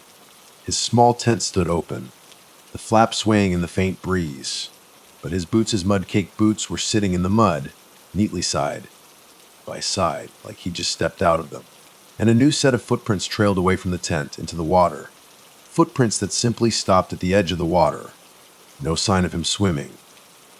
No struggle, just gone. What the hell? Chris growled, his voice tight with disbelief. He and Danny started scouring the campsite, calling Bew's name, searching for any sign. He wouldn't leave his boots. Emily whispered, her voice shaking. He said he heard his mother calling him in the middle of the night. I thought it was just a dream. But maybe it wasn't a dream. Maybe in the Black Creek mire, the swamp itself had started to sing, and Bew had listened. We spent the morning in a frantic, silent search for Bew, wading through the brackish water, calling his name until our voices were raw. The alligators watched from a distance, still and expectant, like vultures circling something already dead. Eventually, we stumbled back to camp, sweat-soaked, mosquito-bitten, and empty-handed. His gear was all still there, untouched. No Bew. Danny, ever the pragmatist, finally broke the silence. So we find the boat and get the hell out of here, right? Report missing. Absolutely, I agreed, though a cold dread was settling in my stomach. Chris nodded, but his eyes were distant, troubled. Boat's about a 15-minute hike from here. Let's pack up and go. We gathered our gear. The weight of our packs feeling heavier than before, the humidity pressing down on us like a physical force. Sloshing through the muck towards the boat launch, Danny took the lead, hacking at the overgrown reeds with Bew's machete, the one he'd left behind with his boots. Halfway there, Emily froze, a strangled sound catching in her throat. Giz, look. A single human rib bone jutted from the mud, bleached white against the dark mire. Horror twisted in my gut as we realized it wasn't alone. Scattered nearby, half buried in the muck and decaying leaves, were more bones. And then the full sickening realization, an entire skeleton, partially submerged, almost swallowed by the swamp. The bones were scored with long, unnatural scratch marks, as if the person had clawed at themselves or something else. My stomach lurched. I'd seen unsettling things from my blog, but this was different. Horribly, undeniably real. We stood there, speechless, the silence broken only by the buzzing of insects and the drip of water from the cypress trees. Finally, Chris gritted his teeth, forcing himself to move. We have to keep going. Once we get out, we contact the authorities, tell them about this. Danny hovered over the skeletal remains, transfixed, his usual bravado gone. These look fresh, not like they've been here 100 years or anything. Emily gagged, stumbling back, hand clamped over her mouth. I gently steered her away, my heart hammering against my ribs. Something was terribly wrong here, worse than any local legend. We pushed forward in a panicked march, desperate to reach the boat, to escape this place. When we finally reached the small clearing where Bew had tied it up, the boat was gone. The rope, severed clean through, dangled uselessly in the water. Danny cursed, a raw, ugly sound. You know what? Chris stared at the water, fists clenched. We head back to the campsite, see if we can find another route. Maybe Bew stashed a radio there. Something. The storm clouds that had been gathering finally broke. Rain lashed down, turning the mud to slick, sucking sludge, making every step a miserable struggle. For hours, we stumbled through the downpour, shouting Bew's name, our voices swallowed by the wind and the relentless drumming of rain on the water. The swamp felt alive, closing in, a predator circling its prey. By dusk, we were soaked to the bone, exhausted and defeated. We slumped back to our original campsite, the small patch of dry land now churned to mud, deciding to stick together for the night. But nightfall brought the voices again. First, it was Danny's voice, echoing from somewhere deep in the trees, a raw scream ripped from his throat. Help. Over here. Except Danny was right there, rummaging in his pack for more batteries for his flashlight. He froze, staring into the darkness. Did you? Then Chris's voice, soft, pleading, drifting from behind a cypress tree. Sarah, come here, I'm hurt. Except Chris stood right beside me, his face pale and drawn. Emily trembled, fingers clutching the silver cross around her neck. Something's making those voices, it knows our names. Danny tried to recapture his earlier bravado, but his voice wavered. We gotta keep calm, right, Chris? Chris nodded grimly. We'll set a watch. 2 people up at a time, armed. Keep an eye on each other. Tomorrow we find a way out, no matter what. We agreed, a fragile pact against the unseen. Danny and I took the first watch while Chris and Emily huddled in the tent, trying to find some rest. The rain finally eased, but the thick canopy dripped water on us all night, a constant, unnerving patter. Around midnight, I caught Danny staring into the tree line, his eyes wide and wild in the reflected glow of the flashlight. You ever see anything like this on your travels, Sarah? He asked, his voice hushed, barely audible above the swamp noises. I shook my head, a shiver crawling down my spine. Nothing so real. I've chased ghost stories, but they never felt like this. This place, it's wrong, Danny. His jaw clenched, muscles tight in his face. I feel it too. Like something's in my head messing with me. I keep hearing voices telling me to do things. A colder chill than the night air settled over me. What kind of things? I whispered, afraid to hear the answer. He didn't answer. Just turned his attention back to the swamp, his flashlight beam cutting nervously through the darkness, searching for something he couldn't name, something he didn't want to find. Eventually, we swapped watch with Chris and Emily, the uneasy silence stretching on until the first hint of dawn finally broke, painting the sky a bruised, watery gray. We were all haggard, half crazed with fear, waiting for a sunrise that felt less like hope and more like a temporary reprieve before the darkness returned. The next day, the search for a way out became frantic, desperate. We tried following the sluggish current of the water, hoping it would lead us to a river, a road, anything beyond this green hell. But the mire was a maze, infinite mocking. Every direction looked the same, a suffocating mirror of cypress trees and swaying moss. Whenever we thought we recognized a certain tree, a fallen log, it would shift, dissolve into the endless repetition of the swamp. As the day dragged on, the sky turned a sickly, bruised gray, heavy with the threat of more rain. Late in the afternoon, we stumbled upon a small, rotting pier leading to a shack perched precariously on stilts above the water. Relief flooded through me, sharp and sudden. Maybe it had a radio, supplies, anything to help us. The windows were boarded shut, the door hanging slightly ajar.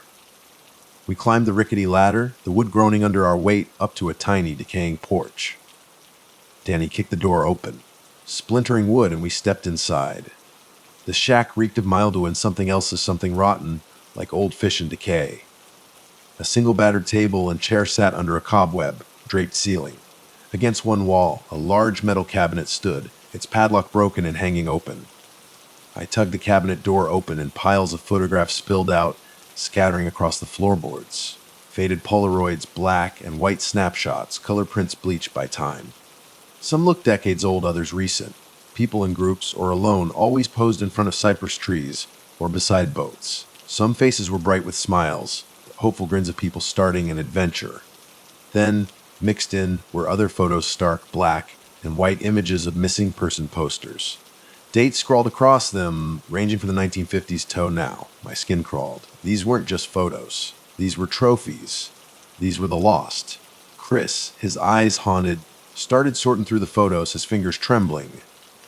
Look, this one's from last year, and this one, 1972-y, it's the same place.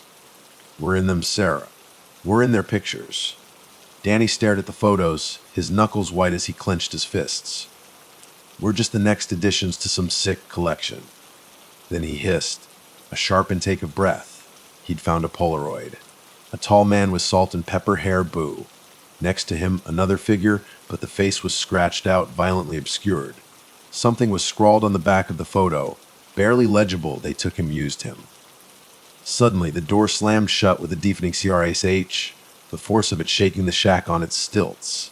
We spun around, flashlights stabbing into the sudden darkness, hearts leaping into our throats. No one. Nothing. Just the splintered doorframe and the oppressive silence of the swamp pressing in. Then, a scraping sound against the wall outside. Chris's face went white, terror etched deep in his features. Danny pressed himself against the wall by the door, Bu's machete raised, a shaky line of defense against the unseen. I crept forward, heart hammering against my ribs, every nerve screaming. In one swift, desperate motion, Danny yanked the door open again. Nothing. The swamp lay still, shimmering under the dull gray sky. No footprints on the porch, no sign of anyone, anything.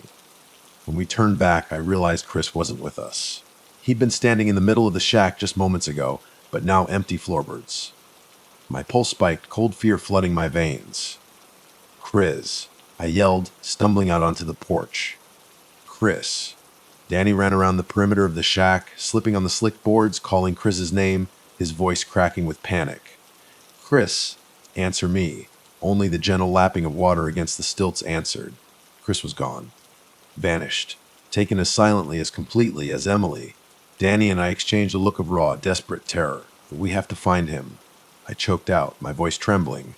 Danny's face was unnaturally pale, his eyes wide and unfocused.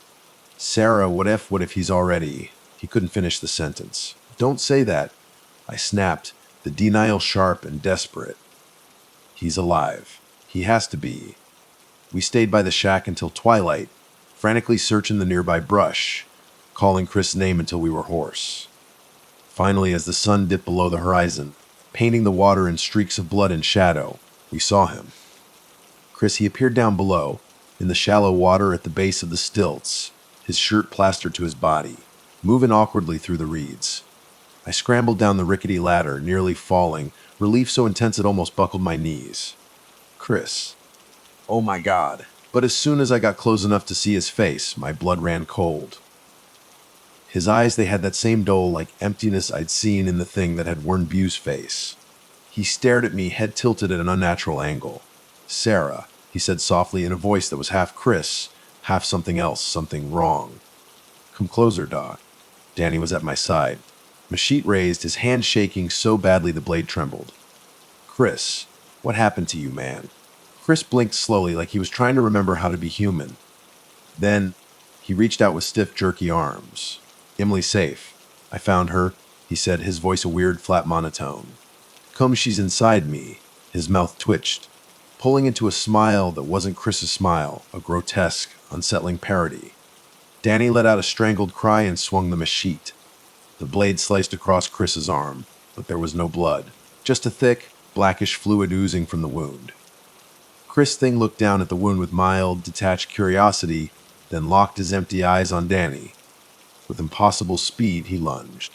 Danny stumbled back, losing his footing, the machete slipping from his grasp. The creature wearing Chris's face snatched it up. I screamed, a raw primal sound, as it lifted the blade high. Danny scrambled, kicked, tried to dodge, but it was too late. The creature brought the machete down in a vicious arc, burying it deep in Danny's side. Danny's eyes went wide, shock and disbelief warring with the sudden, brutal pain. He gasped, cuffed, blood bubbling at his lips, and collapsed. I rushed to him, tears streaming down my face, uselessly trying to staunch the flow of blood, not knowing what to do, how to fight something that wore the faces of the people I loved. The thing that wasn't Chris stared down at me, its expression blank, unreadable. Then it stepped back in the swamp water, melting into the encroaching darkness, disappearing as silently as it had appeared. Danny was still conscious, his breathing ragged shallow. The wound was horrific, but not instantly fatal. I tore strips from my shirt, pressing them against the gushing wound, trying to slow the bleeding. We crawled back to the shack, desperate for shelter for any semblance of safety. Danny's breath came in ragged bursts, each one weaker than the last. As I pressed the makeshift bandage against his side, he grabbed my wrist, his eyes filled with pain and a terrible, dawning understanding. "I heard it in my head, Sarah," he gasped. "It was saying to kill you." I tried to shush him, tears blurring my vision. "Save your strength. We'll get out of this, Danny." His lips trembled a faint, watery smile flickering across his face. "When we get out, tell everyone, don't let them cover it up." Then his eyes closed, a final, shuddering exhale escaping his lips. I felt his pulse fade beneath my fingers. He was gone.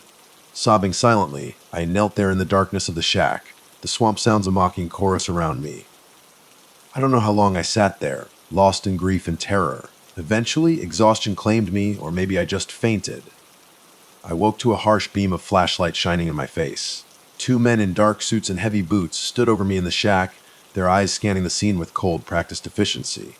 FBI, or some kind of federal agents, I guessed. They saw Danny's body, my tear-streaked face, the scattered photographs. One of them checked Danny for a pulse, then shook his head, a curt, dismissive gesture. I stumbled to my feet, still dazed, disoriented. "Thank God," I breathed, relief washing over me in a dizzying wave. "We need help. My boyfriend and his sister, they're out here." Something took them. The lead agent, a tall man with a shaved head and eyes as cold as river stones, cut me off, his voice flat, devoid of emotion. "Take it easy. We have a chopper coming." Relief surged through me, a fragile hope flickering in the darkness. But as soon as I mentioned seeing something wearing Chris's face, their demeanor shifted. The lead agent's expression hardened, his eyes narrowing. "Ma'am," he said, his voice sharp, "I need you to understand something. You didn't see anything but a tragic accident. You got lost. One friend drowned. The other died in a fight. That's all." I stared at him in disbelief, anger and confusion bubbling up inside me. That's not what happened. There's something out there." He gripped my arm, not unkindly, but firmly, his fingers digging into my skin. "If you want to make it out of here," he said, his voice low and menacing, "you'll say that's what happened. That you got lost, and your friends were killed by an animal or drowned. Nothing else. Understand?" Confusion and a bone deep, primal fear warred within me. "You can't just hide this. People need to know." The agent's eyes flicked to his partner, a silent, chilling communication passing between them. "We'll figure out what's best for the official report. For now, let's just get you out of here safely." I didn't resist. It was too numb, too broken to fight. Outside, a small helicopter hovered above the clearing, its spotlight cutting through the gloom. The agents hustled me aboard, leaving Danny's body behind in the shack.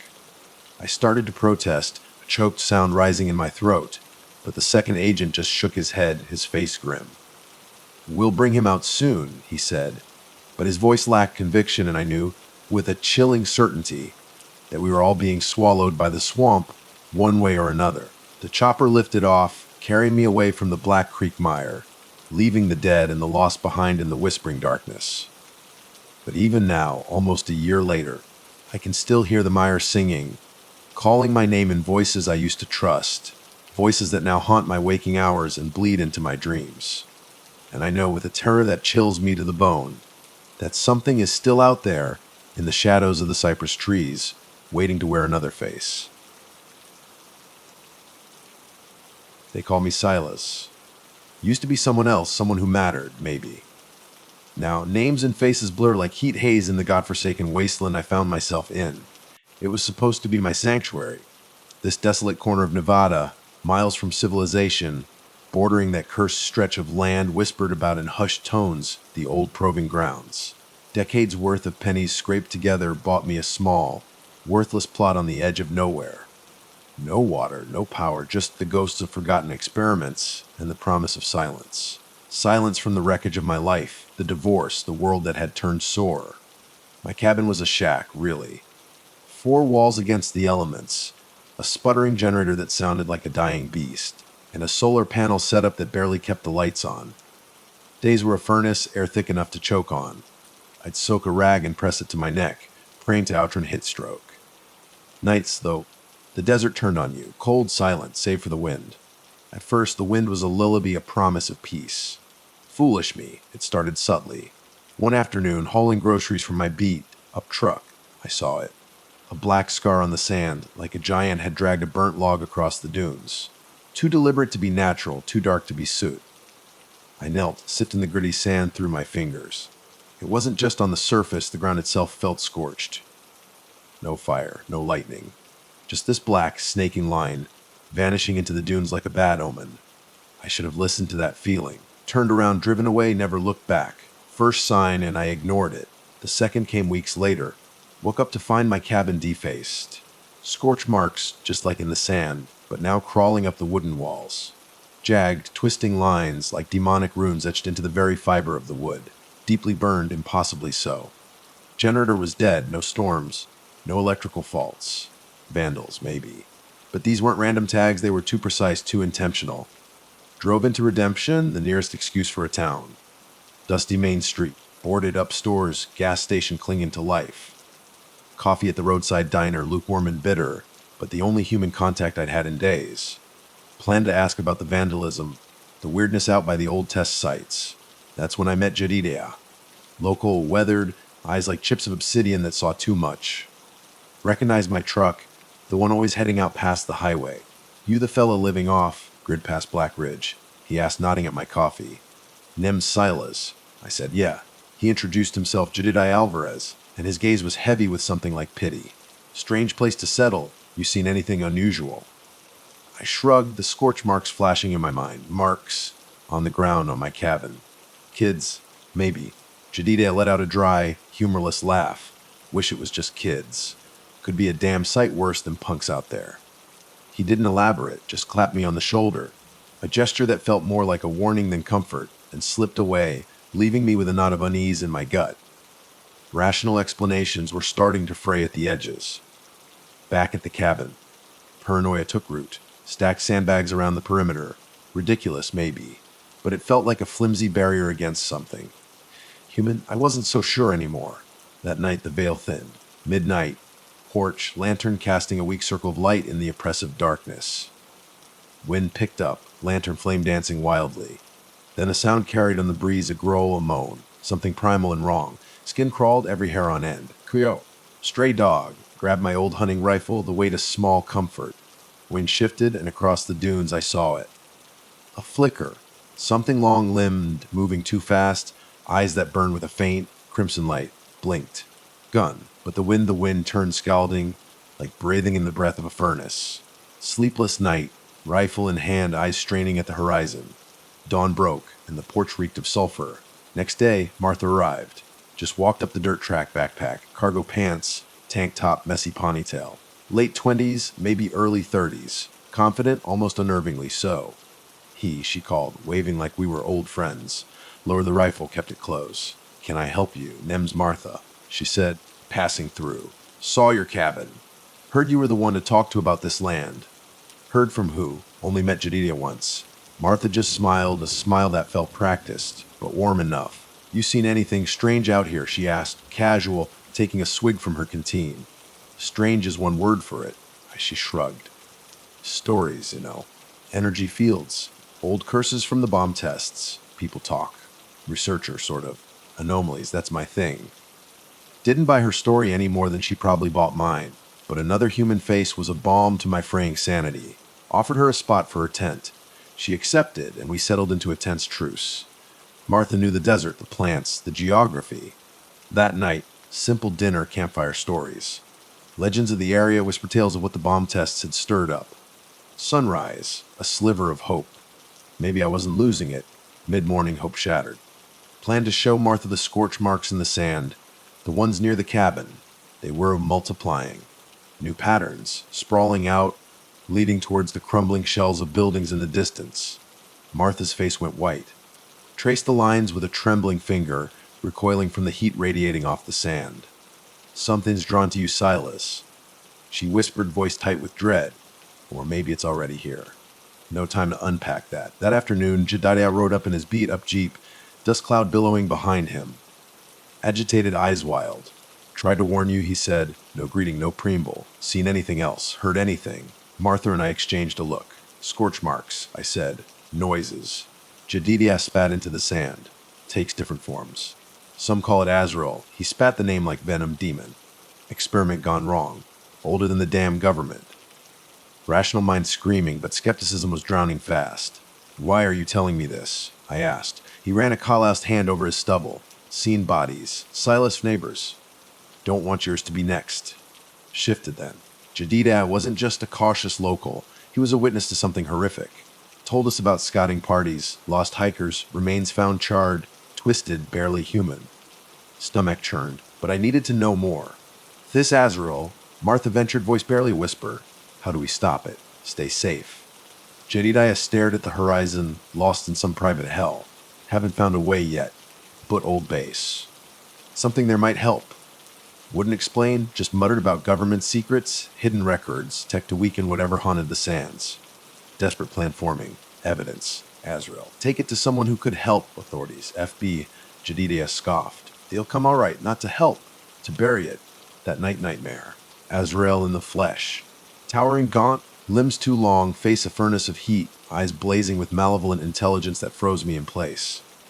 Wook gasping, t-shirt soaked. Martha at my bedside, eyes wide. You were screaming, she whispered. Staggered outside, air, fresh air. Footprints in the sand, long, clawed, unnatural, leading right to my door. Then, vanishing in the dunes.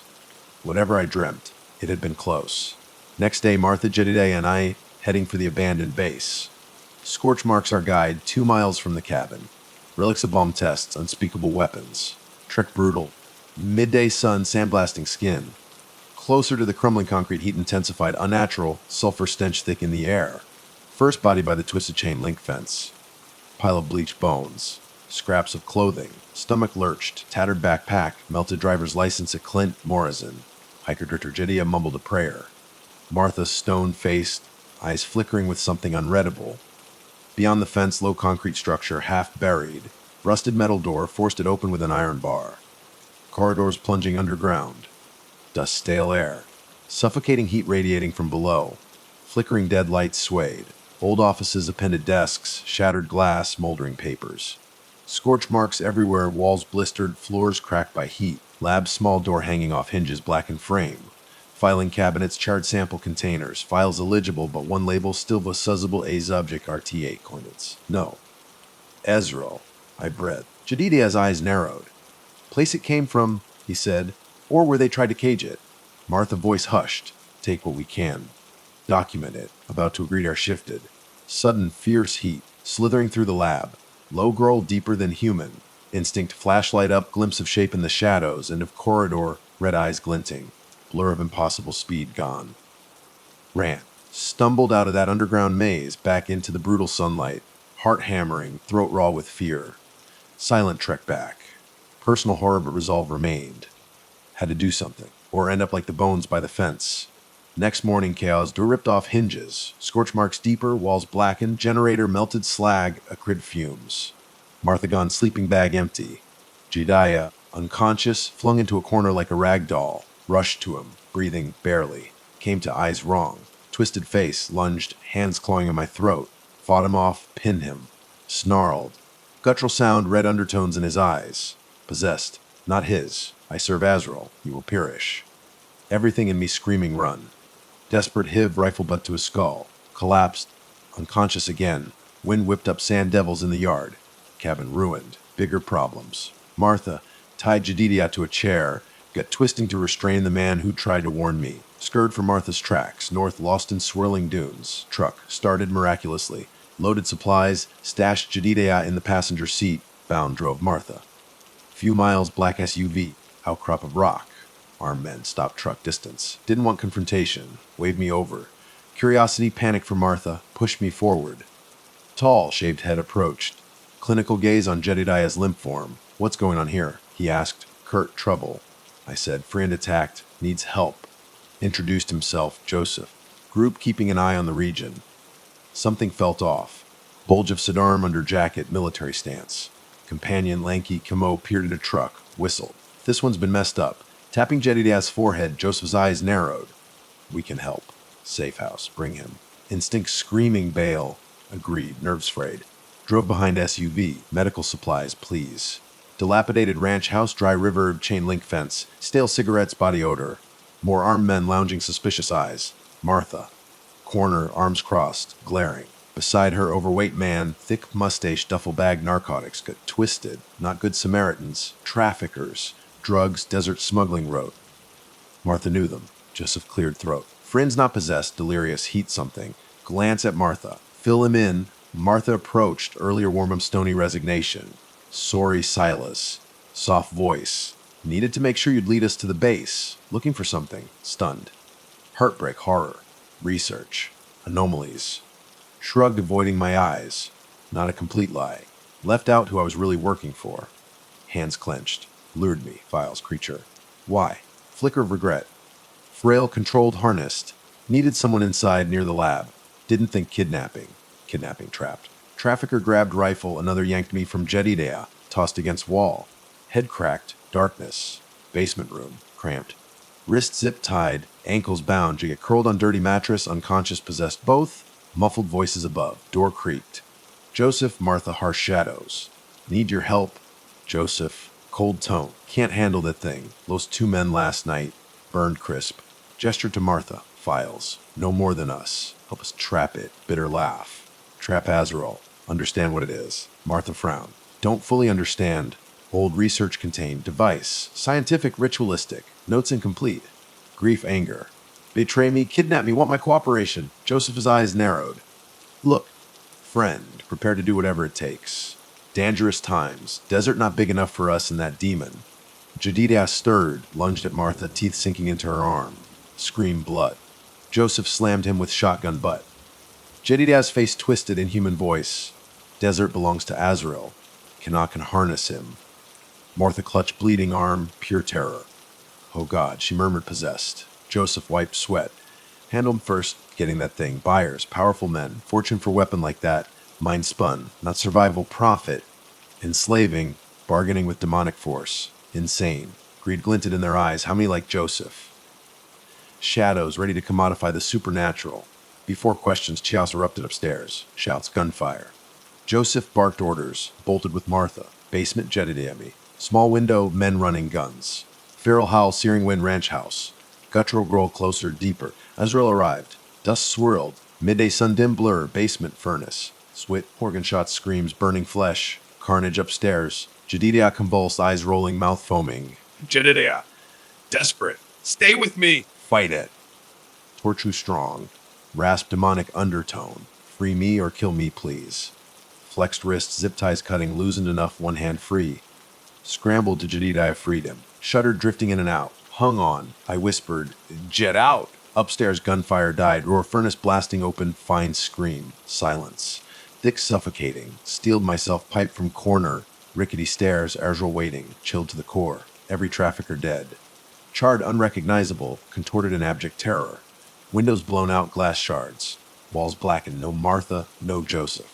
Front door ripped off, yard littered with burning vehicles. Gray smoke. Stepped outside, helped Jedidiah hobble.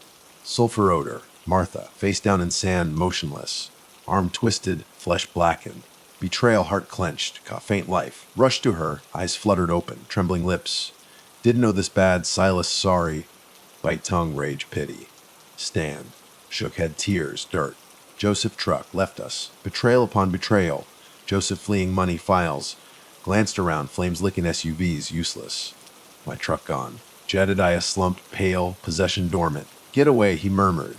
Nodded, arms under Martha, lifted her. No Israel hunting. Martha grimaced. Then trap it. Nuttis lab containment. Hopeless odds. Willing to try anything. Help Martha, Jedidiah battered house. Scavenge medical supplies, bandages, painkillers. Outside, scorching wind subsided, eerie calm. Tending Martha's wounds. Tried not to think of betrayal. Desperate times, twisted alliances. Still betrayed, bigger than us. Cuffed. No, don't deserve help. But don't work together, all dead. Nodded, silent. Crunch of gravel. Darks UV different pulled up. Men in suits, federal badge. Chest tightened. Something else. Tall, imposing man, corpses, no reaction, ruined living room. Scanned carnage, looked at us. Calm voice, hesitate. Yeah. Najit Cole. Tracking events region, cumless. Fear coiled. Jedi half-conscious tried to rise. Cole's men's sidearms. Easy. Cole warned sinking feeling. Not rescue. Clean up. Hide Azrael. Kissing, I said bitter. Make sure nobody talks. Cole side. Not villains. Panic national security. Contain it quietly. Martha mustered strength. Sneered. Contain it. Weaponize it. Conscrutable. Classified. Agents rounded us up. Back SUV. Jedidia delirious. Martha barely conscious. Grim fate drove off. Desert horizon shimmered. Intangible heat wave, sand frenzy, tires screeched, driver fought control, CV sideways, Azrael, or close. Presence warped everything. Agent fired blindly. Bullet vanished in swirling sand, wind roared, furnace hot. Scream, windshield caved in, colossal shadow slammed against it. Yelled, hooted. Cole scrambled out, shooting. Push door tumbled out, Martha Jididea stumbling behind. Azrael swirling sand tall, contorted eyes hatred. Gunshots, muzzle flashes, demon's gaunt features. Vanished, reappeared behind agent, aura of flame, man alight. Screams lost in howling storm, body crumpled, charred. Heat-seared skin, adrenaline. Dragged Martha into dunes, battle-stinging sand. Cold pistol, face aghast, locked eyes, desperation. In this, shouted over wind. Nodded, no idea how. Jedidia caught up, wild-eyed. Divis, he rasped. What device? Screamed back. Lab containers, building something, no time for underground facility. Azrael descended on Cole's men, savage wind SUV flipped, crushed agents. Desert nightmare. Sand, smoke, ash, choking our soaring temperature. Martha forced herself to stand leaning. Lure it back base of traffic containment field function. Cole overheard. Staggered, suit burned. Do it! Seal entrance. Bury it! No one touches this place. Horrors unleashed, only plan. Vehicle. Joseph's truck gone, distance another battered SUV, engine running. Cole's men. Raced, wind feet knocked out, shoved Martha back seat, Jedidiah, Cole passenger gunned engine, creature's roar, skull vibrating rumble. Sped across Inven desert, tires spitting. Azrael followed. Oppressive heat closing in, doom palpable. Demon didn't strike. Toying sick game. Base lump concrete view, slim brakes, chain link fence. Creature manifested, swirl of flame. Perimeter eyes locked. Cole fired nothing. Hurried to battered entrance, path from before. Underground corridors, temperature rose. Lab area, half-buried containers. Scrambled desks, cabinets. Martha pointed, massive steel door, corner, unseen before. Cole, I pried open, hidden chamber. Bizarre metal coils, twisted symbols, scorch marks. Musty binder, table, mold-eaten, schematic visible. Coils, circle, generator, electromagnetic device. Containment protocol, subject ARTH, Jedidia growed, slumped. Couldn't help. Cole, I dragged coils, ring lab center, power source. Old generator, rusted dead. Unbelievable backup system, red emergency lights, corridor. Martha, an injured arm, decrepit control panel wall. Curse frustrated. Partial power. Maybe enough short burst. Cole, a desperate glance. Lured in. Poke flashlights. Steel door open. Demon's presence. Wave of scorching wind. Ripped door hinges. Azrael entered. Corridor. Supernatural grace. Monstrous shape. Eyes hatred. Sun. Backed into lab. Heart pounding faint. Azrael advanced, footsteps sizzling concrete. Coil ring hummed faintly. Positioned behind. Cole. Control panel switch. Jedidiah side, trembling conscious. Azrael lunged. Dove rolled across floor, pain. Blur center of coils, confusion eyes. Bill shouted. Cole slammed switch. Light burst. Crackled coils, electricity, runes. Terrible shriek, Azrael's throat, ungodly sound. Lab walls rattled. Sparks flew. Crawled behind desk, shield chaws. Mummin Rith. Electric field, trapped swirling heat, flames licking ceiling. Final ear-splitting roar, demon exploded, pillar of fire shot upward, smashed ceiling.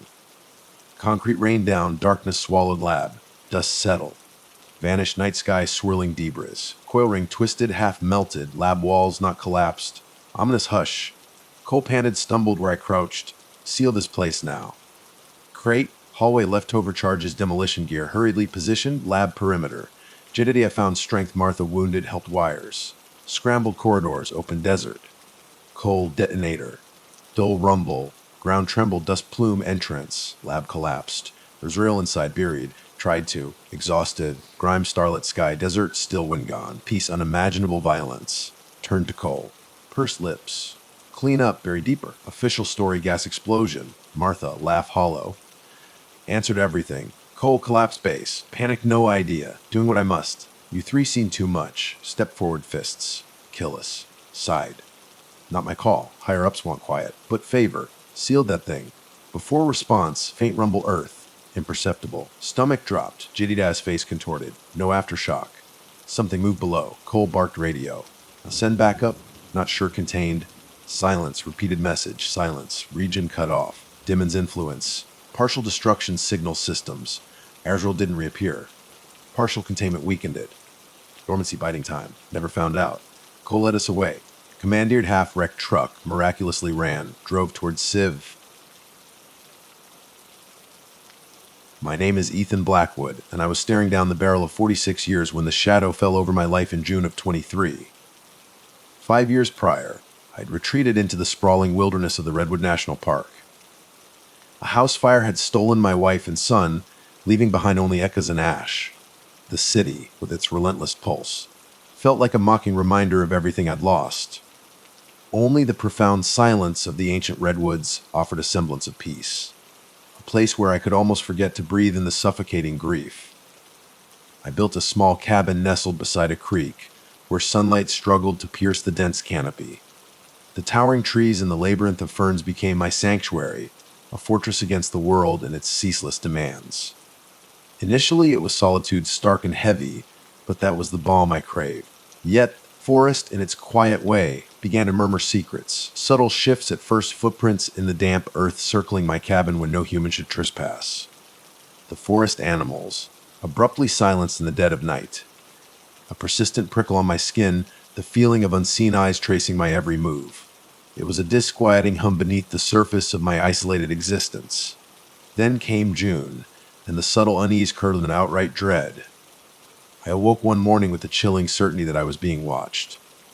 Even with the burlap sackcloth I used as a curtain drawn, I felt them eyes, cold and assessing, boring into me from the tree line. Stepping outside, the morning mist clinging to the ferns, I found them bare footprints pressed deep into the soft soil, leading from the creek directly to my window. They stopped there, abruptly, as if the person had simply dissolved in the morning fog. No return tracks. It was as if whoever, or whatever, stood there had vanished into the very air itself. That day, the forest covered up another enigma in the form of Dr. Vivian Holloway. I found her examining the strange footprints, her arrival heralded by the snapping of twigs underfoot. I spun around, my hatchet raised instinctively. She froze, hands up in a gesture of peace. "Hold on." She called out, her voice cutting through the morning stillness. Not looking for trouble. She appeared to be in her early 30s, weathered and lean, with eyes that missed nothing. Mud, caked hiking boots anchored her to the earth, and a worn backpack bulged with equipment. Vivian Holloway, she introduced herself, her voice brisk and professional. Wildlife biologist. I'm with the Park Service, conducting a habitat survey. She gestured apologetically towards my hatchet. Sorry to startle you, but I've been trying to find someone who might know this area. We have a situation. Situation, I echoed, suspicion coiling in my gut. Trust was a fragile thing, eroded by years of solitude. She nodded, her expression grim. A research team went in about a month ago. Radio silence ever since. Officially, they're missing. I've been sent to scout, see if I can pick up a trail. I told her I hadn't seen anyone, not recently. Not living anyway.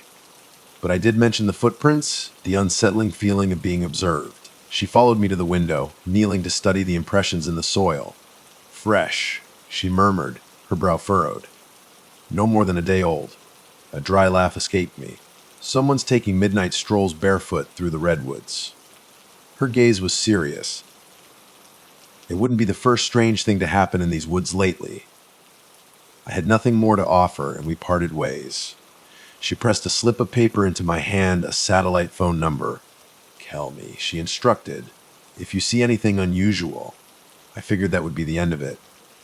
City folks lost and quickly gone. But later that afternoon, while fishing in the creek, my boot nudged something half buried in the mud, a backpack. Waterlogged and stained, but unmistakably a backpack. A Mudak identification tag on the side pocket read, Dar Chen. Inside, nestled amongst soggy equipment, a watered, damaged journal. Its pages were filled with frantic scribbles, nightmares, whispers in the dark, and recurring sightings of a tall man in a charcoal suit, in places no man should logically reach. The last entry was barely legible, scrawled in a shaky hand. "He's here again, he found us at the Ridja." A cold dread seeped into my bones. Maybe, just maybe, it wouldn't hurt to call Dr. Holloway. An hour later, she was back at my cabin. I showed her the journal, the final entry. She read it, her lips pressed into a thin line. "Shen," she confirmed, her voice tight. "Alistair was the team leader. A man in a charcoal suit." I questioned, the absurdity hanging heavy in the air. In the middle of Redwood National Park. She shook her head slowly. "Doesn't make sense. But nothing out here as lately." As we talked, an unnatural hush descended upon the forest. The usual symphony of birdsong and rustling leaves vanished, leaving an oppressive silence. Even the creek seemed to hold its breath. A primal fear clenched in my gut. An old-timer, Silas, lived deeper in the woods. If anyone knew the whispers of these woods, it was him. "I know someone," I said abruptly, pushing back the rising tide of unease. "Might be worth talking to." We set off in the deepening shadows of the redwoods, a shared dread our only compass. Silas's cabin was a deeper plunge into the wood's embrace, almost swallowed whole by the ancient trees. No electric hum, no thread of smoke to soften the stark isolation. It looked abandoned, reclaimed by the forest, until Silas himself emerged from the gloom of the doorway. He was a man carved from the redwood itself, weathered, gnarled, with eyes that seemed to hold the forest's long memory. His silver hair was thin, plastered to his scalp with sweat, and his face was a roadmap of wrinkles etched by sun and time. I told him about Dr. Chen's journal, the charcoal-suited man, the missing researchers. Silas listened, his gaze fixed on some point beyond us, lost in the rustling pines. When I finished, he drew a slow, rattling breath. "There's a name whispered in these parts," he rasped, his voice like dry leaves skittering across stone. "They call him the Charcoal Man." He paused, letting the name hang heavy in the suddenly still air. "Some say he's older than the redwoods themselves, woven into the shadows. He appears when you're lost, adrift, yearning for something just out of reach. Folks who see him they ain't right after. If they come back at all." Vivian frowned, a scientist's skepticism itched on her face. "An old wives' tale, right?" Silas's eyes, dark and deep-set, flickered towards her, sharp as obsidian shards. "Legends got roots, mist deeper than these trees. This one, it's older than me, older than my grandpappy. If your research folks saw a man in charcoal in these woods, and now they're gone, well, maybe they met the Charcoal Man." I'd heard whispers, fragments of stories around campfires, about a figure in the redwoods, a deal maker, a shadow offering twisted bargains to those who strayed too far from the path. Superstition, I'd always told myself. Local color. Silas continued, his voice dropping to a near whisper. He spoke of disappearances, of hikers vanishing without a trace, of logging crews abandoning camps in terror. He spoke of footprints, always just outside the periphery, circling, watching the same footprints I'd found by my cabin. "Don't go looking for him," Silas warned, his voice suddenly urgent. "These woods, they listen. They got ears in the roots and eyes in the bark. You go looking, he'll find you first." A heavy silence settled between us, broken only by the sighing wind high in the redwood canopy. Vivian remained unconvinced, a pragmatic furrow in her brow, but even she seemed affected by Silas's unsettling conviction. I, however, felt a cold tendril of fear snake around my heart. Silas's words resonated with the unease that had been growing in me, solidifying the shapeless dread into something named, something ancient and malevolent. We left Silas's cabin shrouded in a deeper twilight than the fading day warranted. As we stepped back onto the trail, a twig snapped behind us, sharp and distinct in the unnatural quiet. We both froze, turning, shotguns raised. Nothing, just the deepening shadows and the whispering pines, and the chilling echo of Silas's warning hanging in the air. The forest was listening, and I had the sickening feeling it was listening to us. I tried to rationalize Silas's tales, to chalk it up to folklore and fear-mongering, but that night, sleep offered no escape. Every time I closed my eyes, I saw those bare footprints leading to my window, Silas's haunted eyes, the frantic scribbles in Chen's journal, and then a whisper slithering into my dreams. Ethan, why so alone? Don't you miss them? It was a voice like smooth charcoal, coaxing insidious, and it burrowed into the raw H of my memories, conjuring fan images of my wife's smile, my son's laughter. I bolted awake, drenched in cold sweat, heart hammering against my ribs. Dawn offered no relief. As I stepped onto my porch, the black dog was there. Again, it wasn't like any dog I'd ever seen, gaunt, silent, its fur like shadows clinging to bone. It just sat there, unmoving, its eyes empty, glassy vacant, like something taxidermied propped up as a grim joke. Then it blinked. Once, and slowly, deliberately turned its head, fixing those dead eyes on me. I hissed, "Get out of here." It didn't flinch, just padded silently towards the deeper woods, melting into the undergrowth like smoke. Later that day, Vivian reappeared, her usual brisk energy frayed at the edges.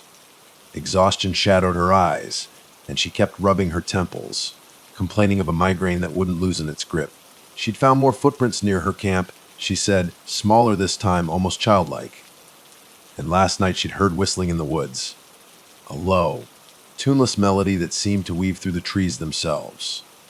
That evening, the growl of an engine shattered the forest's oppressive silence. A jeep, battered and official-looking, rumbled up to my cabin. A man unfolded himself from the driver's seat. Camo jacket, hiking boots, the uniform of the outdoorsy type. But everything about him screamed government, the rigid posture, the calculating way he scanned the surroundings, the unnervingly crisp crease in his worn jacket. He introduced himself as Agent Davies, Park Services Enforcement. His gaze snagged on the shotgun leaning against my porch. "Heard there's been some trouble in the area," he said, his voice flat, devoid of inflection. "Missing persons. We're looking into possible animal attacks." Animal attacks. Right? I told him about the clearing, the makeshift graveyard, the man who'd torn his own throat out. Davies' face remained impassive. "I'll need you to show me," he stated, his eyes like chips of flint. Vivian arrived then, drawn by the Jeep's engine. Davies' gaze flickered to her, a flicker of something unreadable recognition. He steered the conversation away from my mention of the charcoal, suited man, focusing on rogue wildlife, maybe a mountain lion or unauthorized campers. He cautioned us against spreading rumors. Something in his tone, the way his eyes didn't quite meet mine, set my teeth on edge. It wasn't just official caution. It was deliberate misdirection, like he already knew what was out there and he wanted to bury it deeper. Vivian, though clearly uneasy, didn't challenge him. We agreed to meet at dawn to guide him to the clearing. That night, Vivian and I stayed in my cabin. The silence was suffocating, broken only by the frantic scratching of Vivian's pen in a small notepad. She was jumpy on edge. Once, when she thought I wasn't looking, I glanced over her shoulder. The notepad was filled with the same phrase, scrawled over and over in uneven, frantic lines. "He's in my head. He's in my head." I asked if she was okay. She snapped the notepad shut, her eyes too bright, and said she was fine. We tried to talk about the weather, about her research, but the words felt hollow, swallowed by the oppressive quiet of the woods. When I woke before dawn, Vivian was gone, vanished. Her backpack, boots, jacket, everything still inside the cabin. My blood ran cold. Why would she leave, barefoot, unarmed, in a place crawling with whatever was out there? Panic clawed at my throat. I stumbled out, calling her name, heart hammering against my ribs. And then I saw it, nailed to a redwood trunk, stark against the dark bark, Vivian's hand. Severed at the wrist, blood still slick and dark around the edges. Pinned beneath it, a slip of paper, held in place by a rusted hunting knife. The note was scrawled in Vivian's frantic hand. He said I didn't listen. Despair, cold and absolute, crashed over me, Vivian. Gone, like my wife, my son, taken by the uncaring darkness. I stumbled back to the cabin, numb, broken. Agent Davies was waiting for me. Calm, eerily so. When I showed him Vivian's remains, he just pursed his lips, a flicker of something like annoyance in his eyes. "Let's keep this between us," he said, his voice low and dangerous. Protocol. Protocol. A woman's hand was nailed to a tree, and he was talking about protocol. I stared at him, disbelief warring with a rising tide of fury. He nodded slowly, then reached inside his jacket, pulling out a badge. "Park Services Enforcement was a cover," he said, his voice dripping with quiet menace. "I'm Special Agent Davies. FBI, we handle certain incidents." He glanced around my cabin, his gaze lingering on my meager possessions as if cataloging evidence. "You'll have to come with me, Mr. Blackwood," he said. "File a report. And in the meantime, you say nothing to anyone. Understand?" I demanded answers, the grief and rage threatening to choke me. He just repeated the same carefully constructed lie. Dangerous individual operating in the woods. Cult activity, maybe. We're handling the disappearances. Keep it contained, out of the public eye. He made it clear. Cooperate or become a suspect in Vivian's disappearance. Fury warred with a cold, pragmatic fear. I wasn't going anywhere with him. Not willingly. Jeer in the cellar. I mumbled, leading him towards the root cellar door. He insisted on following, his flashlight beam cutting through the gloom. I led the way down the rough-hewn steps into the damp, earthy darkness. As soon as my boots hit the dirt floor, he slammed the cellar door shut above, plunging us into absolute blackness. "What the hell?" I snarled, spinning around, adrenaline surging. His flashlight beam stabbed through the darkness, blinding me. "Maybe you've seen too much." "Blackwood," he hissed. "Quit the body count out here, isn't it?" He took a step closer, the beam unwavering. "Sorry it has to be this way. Job to do." He bound my wrists with zip ties, shoving me roughly onto a crate. For the next hour, he ransacked my cabin above, the floorboards creaking overhead. Returning to the cellar every so often, checking on his captive. It became sickeningly clear. Davies planned to frame me, pin everything the researchers, Vivian, everything on the grieving hermit in the woods. A neat, quiet cover-up. But he wasn't alone. I heard voices above, muffled, indistinct. Then Davies' voice, clearer now, arguing with someone. "No, you can't have me. We had a deal." A moment later, a scream ripped through the floorboards above, a raw, guttural sound that ended abruptly. I strained against the zip ties, sawing them against the splintered edge of the crate. My wrists burned, raw, but the plastic finally gave way. I shoved the cellar door open, scrambling out into the dim cabin.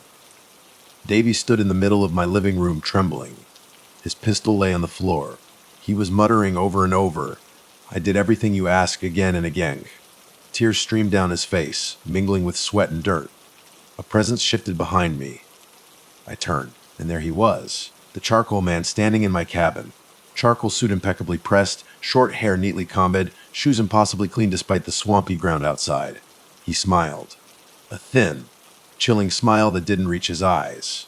"Ethan," he said softly, his voice, the voice from my dreams. "You've been alone too long. Wouldn't you like a friend?" Memories, sharp and agonizing, flashed through my mind, my wife's hand in mine, my son's bright, trusting eyes. The charcoal man's eyes glowed, a faint inner light, cold and hungry. Davies lurched forward, snatching his pistol from the floor, jamming it under his own chin. He began to laugh, a high-pitched, hysterical giggle, tears streaming down his face. Then, with a deafening crack, he pulled the trigger. His body slumped to the floor in a spreading pool of blood. I stared, heart hammering at the gruesome tableau. The charcoal man just smiled, a slight tightening of his lips. He didn't uphold his end of the bargain, he said lightly, as if discussing a minor business transaction gone awry. Movement in the doorway. Vivian, standing olive, except her eyes. Pitch black. Empty sockets staring out from her face, and her left arm gone. A blood-soaked rag tied clumsily around the stump. She staggered inside, raising a jagged shard of glass, her gaze locking onto me. "Vivian," a desperate plea. "You're alive." She lunged. No flicker of recognition in those black eyes. Empty, like the dog's. A searing pain ripped across my side as the glass tore through my shirt. I stumbled back, blood blooming across my ribs. She hissed, a sound not human, not quite animal. "He's in me now." Her voice rough, distorted, alien. Then she drove the glass shard towards my chest. I grabbed her wrist, twisting just enough to disarm her. She screeched, a wounded animal sound. I didn't want to hurt her. Not Vivian. But this wasn't her. With a surge of desperate strength, I shoved her back. She slammed into the wall, sliding down, her black eyes fluttering closed. For a fleeting moment, they flickered open again. Hazel. Tears welled, spilling down her cheeks. Vivian. Trapped somewhere deep inside that broken shell. I turned to the charcoal man, rage raw and white hot, boiling up inside me. "Why are you doing this?" I roared. He spread his hands, a gesture of mock sympathy. "I don't do anything, Ethan. People come to me. I merely offer what they desire, I lunged. But he stepped aside effortlessly, as if he anticipated every move before I made it. The world seemed to tilt, to warp around me. I stumbled, almost falling to my knees. When I looked up, he was gone, vanished, like smoke in the wind. Vivian lay unconscious, a trickle of blood from her nose. Davies lay dead in the middle of my cabin, his blood staining the floorboards. I knew I had to get out. This wasn't over. Not by a long shot. Using an old blanket as a makeshift bandage for my bleeding side, I dragged Vivian outside. She stirred, eyes fluttering open, black again for heartbeat, then Hazel, clouded with pain and terror. She clutched at her severed wrist, sobbing, mumbling incoherently. He's everywhere, inside me, inside you. Somehow we got into my robot. Fear and adrenaline, a toxic cocktail, kept me moving. Becky mumbled, delirious with fever. As we drifted downstream, the bay had choked with fallen branches and stagnant algae. By the time we reached a muddy bank near a deserted county road, my arms screamed in protest. I carried her up the slope, my own wound throbbing, blood seeping through the makeshift bandage. When I reached the road, I collapsed. The world dissolved into a haze of pain and swirling darkness. A truck engine rumbled, then stopped. Row of hands lifted me. A distant voice, laced with alarm, asked, "What in God's name happened to you?" I tried to speak, but my throat was raw, everything spinning. The last thing I saw, as my vision faded to black, was the truck driver leaning over me, and behind him, in the passenger seat, that black dog, staring at me through the window. Or maybe it was the charcoal man himself, wearing the thin-lipped smile, eyes gleaming with dark amusement. My mind might have been playing tricks, but I swear I saw his reflection in the side mirror, tipping an invisible hat in my direction. Afterward, fragments, hospital lights, paramedics, police. They found me and Vivian near death from blood loss and infection. The official reports the shallow graves in Redwood were attributed to wild animals. Agent Davies was never mentioned. Vivian's name vanished from every record, as if she'd never existed. Someone somewhere high up was making sure the truth stayed buried. I recovered slowly. Vivian wasn't so lucky. She disappeared from the hospital before I could see her again. Checked herself out in the middle of the night, they said. No one knew where she went. Months have passed. Sometimes late at night, I still see footprints outside my window, or that black dog at the edge of the tree line, watching with those vacant eyes. And in my dreams, I hear that voice. I can give them back to you, Ethan.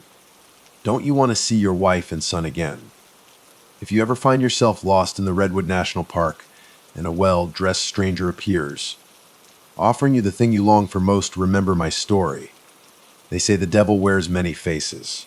Out here in the quiet darkness of the ancient woods, he sometimes goes by the name of the Charcoal Man, and I don't know if I'll ever truly escape him. But if you're reading this, know one thing. The worst kind of evil isn't found in the horns and pitchfork stories. It's found in places so quiet, so forgotten, that nobody notices when you're gone. They call me Ethan Blackwood now, but names don't stick anymore. Not after what happened in the Blackwood Mountains back in November of 23.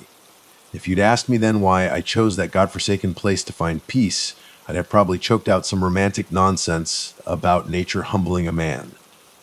Granite cliffs scraping the sky, miles of woods so thick they swallowed sound, winds that howled like banshees, yeah. I thought that kind of isolation could bury the ghosts. Turns out ghosts are good swimmers. I was a soldier once, saw things no one should, lost too many brothers in dirt holes halfway across the world. When they finally cut me loose, the city was a cage of noise and eyes. Every crowd felt like a threat, every stranger stare a judgment for sins I couldn't name. So I packed my truck, pointed it towards the deepest wilderness I could find, and prayed solitude was the cure. The cabin rustic retreat, the online had chirped, was buried so deep in the woods.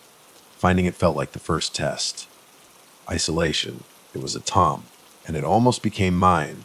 The day I arrived, the wind was a razor. November in the Blackwoods meant snow was already piling up higher, but the cabin sat low enough, nestled in a gully, to be spared the worst of it. It was a shack, really. Rough-hewn logs, a porch that sagged like a broken promise, a single wood stove covering rust inside, and not much else beyond a cot and some bare shelves. I hauled in a trunk full of supplies, dried food, ammo, a medkit, and a few mementos I couldn't quite let go of. Soldiers' habits die hard. By nightfall, everything was squared away, neat and precise, like I could control the chaos outside by ordering the chaos within. That first night, the woods spoke. Not in whispers, but in a cry that clawed at my sanity. I told myself it was wind, maybe a coyote, maybe just the static in my skull. But something in that sound made my blood run cold. I stood on the porch in the bone, deep chill, moonlight bleaching the pines to silver skeletons, searching the black woods for movement. My breath plumed white in the air. Silence. Too much silence. No crickets, no rustling leaves, no night birds. It was like everything had retreated, nature itself holding its breath, listening to something I couldn't hear. It wasn't long after that night of dread that I met Sarah Walker. Mid-30s, maybe, with a spark in her eyes that could light a forest fire. I stumbled across her while scrounging for firewood near the cabin's edge. Another second, and I'd have had my rifle up. She just materialized out of the trees like a phantom. If she hadn't called out, all friendly, it could have ended ugly. "Just passing through," she said, breath misting around a smile that was too bright for those woods. Heavy jacket, knitted cap pulled low. Said she'd seen smoke, hoped I wasn't some axe murderer. No fear in her eyes, just this unnerving curiosity, a reckless edge. Warm smile, though. The kind that could melt glaciers, the kind you don't see much anymore. We talked. She spun some yarn about finding herself, vague city burnout stuff. Denver, Feinke trouble, the usual. Didn't push, didn't care. I gave her the soldier spiel, quiet, peace, all that. Sarah knew the mountains like the back of her hand, rattled off trails, warned me about slides and drop-offs. Part of me, the part that hadn't gone completely feral, was relieved to have a local face. Days later, Sully showed up. Danny Sully Sullivan. Old army buddy, same unit nightmares. We dragged each other through hell and back, then drifted apart, city to city, ghost to ghost. Turns out, his demons were howling louder than mine, and he decided to join my wilderness retreat. Fresh air's cheaper than shrinks, he joked, but his eyes were hollow. He rolled up in a beat-up SUV stuffed with enough MREs to survive a siege. We fell back into that old rhythm, easy and unspoken, like no time had passed. Cabin life, swapping war stories, trying not to look too hard at the shadows that danced in the corners of our eyes at night. Sarah started dropping by, bringing supplies, fishing tips, stories of hidden creeks. Good company. Too good, maybe. My gut, usually screaming warnings, stayed quiet around her. Sully liked her too. Welcomed the break from the silence that was starting to feel less like peace and more like a predator holding its breath. Then the strangeness started. Little things at first. Sully and I found markings carved into trees off the main trail up on a ridge. Symbols. Twisted circles, jagged triangles with lines slashing through them, etched deep into the bark. Couldn't read them, didn't want to. Something primal in me shrieked danger. Deeper in, we found a backpack half buried in leaves. Tourist trash, we thought, until we opened it. Wallet, no cash. Dead phone. A journal filled with rambling about Chicago, spiritual quests, mountain clarity. Last entry was 3 weeks old. No body, but nearby too much dried blood. Shreds of fabric snagged on thorns. Grim story, no words needed. We hauled the pack back. Figured we'd drop it at the ranger station in town. Town was hours away, and cell service was a ghost in these hills. When Sarah next showed, we showed her the symbols we'd sketched. Her face went white, real white. Eyes darted to the woods, like she expected something to jump out. Then she shook it off, laughed, said it was just old mountain lore, whispers about weird cults. Folks who lived in the deep woods, never came down. Asked if she believed it, she just laughed again, but didn't answer. 2 nights later, I found the bones. Down by the creek, scattered like fallen leaves. Animal bones mostly, but arranged wrong. Circles, patterns like some sick ritual. My skin crawled. Sully and I decided to push deeper the next day, try to find the hiker, anything. Biggest mistake of our lives. We went deeper into the woods. Towards the ridge, towards those carvings. Forest was thick, dead quiet. Hours in, we found what was left of a campsite.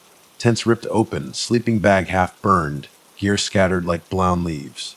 Terror. Pure raw terror hung in the air. Dried blood soaked in the ground, footprints leading deeper into the undergrowth, then nothing. No bodies. Nothing human. Searching, the stench hit us.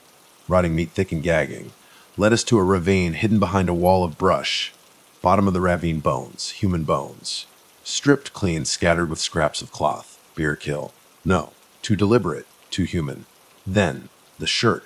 Half torn, same faded blue as the photo from the backpack journal. Ice in my gut.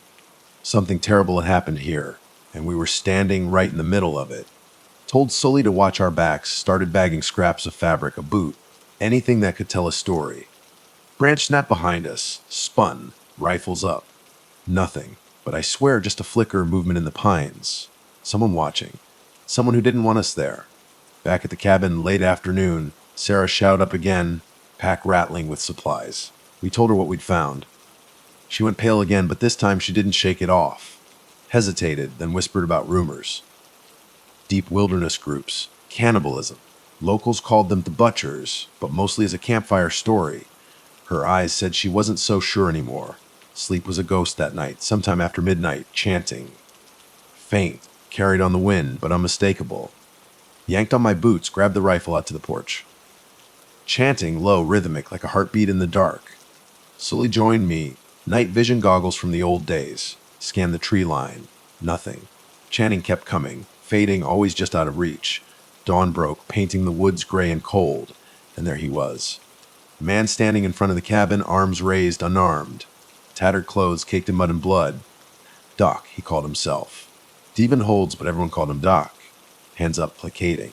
Don't shoot, he croaked. Sully and I kept rifles level anyway. Doc said he was local, lived further up the ridge. He sect. Mass lunatics. Barely got away. Heard we were round. Saw smoke, stumbled on our tracks.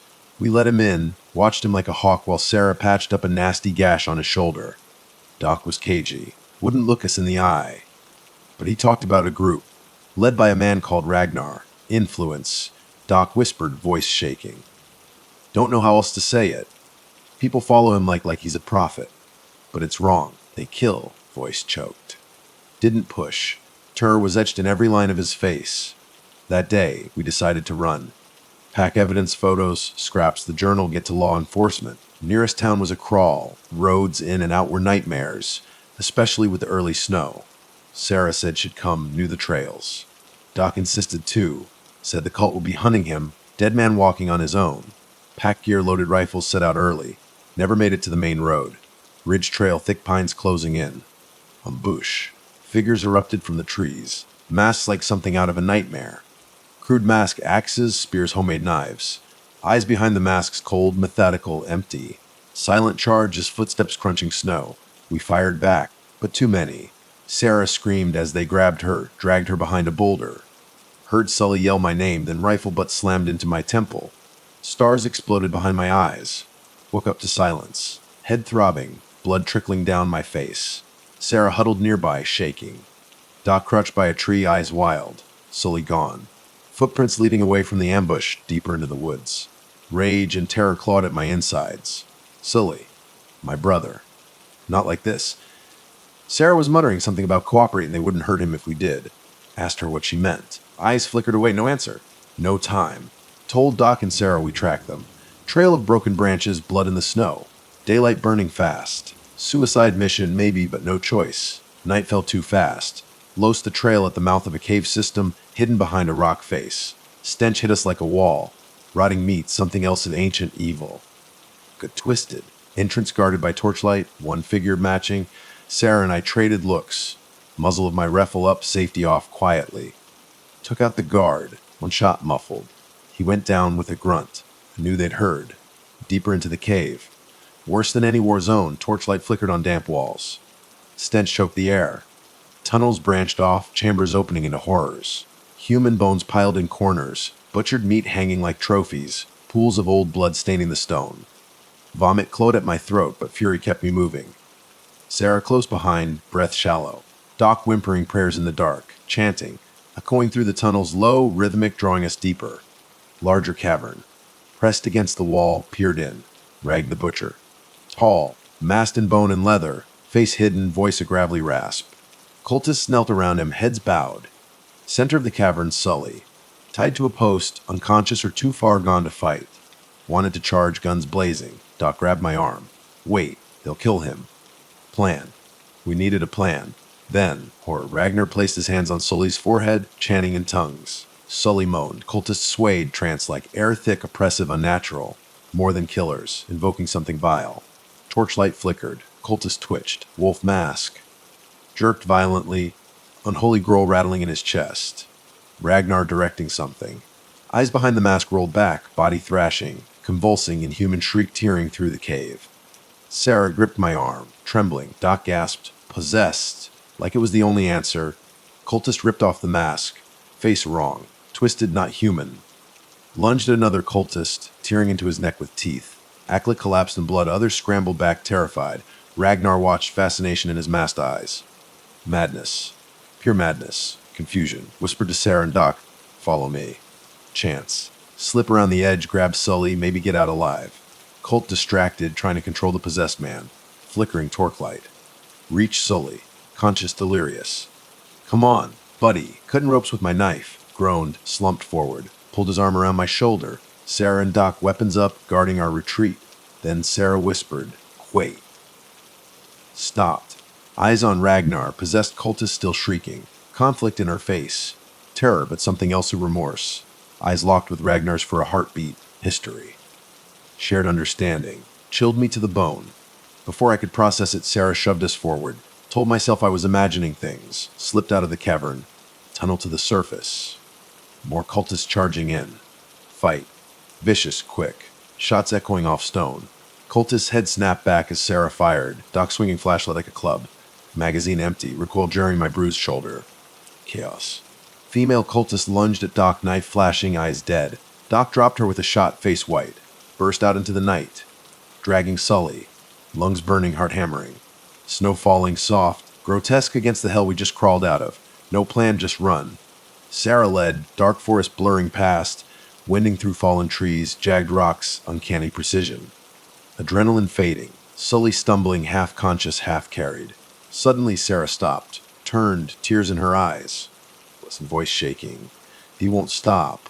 Ragnar, I need to go back. Maybe I can stop them chasing you." Stared at her like she was insane. "Go back. Are you crazy?" "Past." She choked out. "I have a past with them. I know how to hold them off. Beg me to keep moving. Trust me. For you. For Sully. I'll buy you time. Just get him safe." Didn't have a choice. Sully was fading fast. Fine, voice hoarse. "Ranger station. Meet us." Nodded. Turned, vanished into the snow. Watched her go, knot of suspicion and guilt twisting in my gut.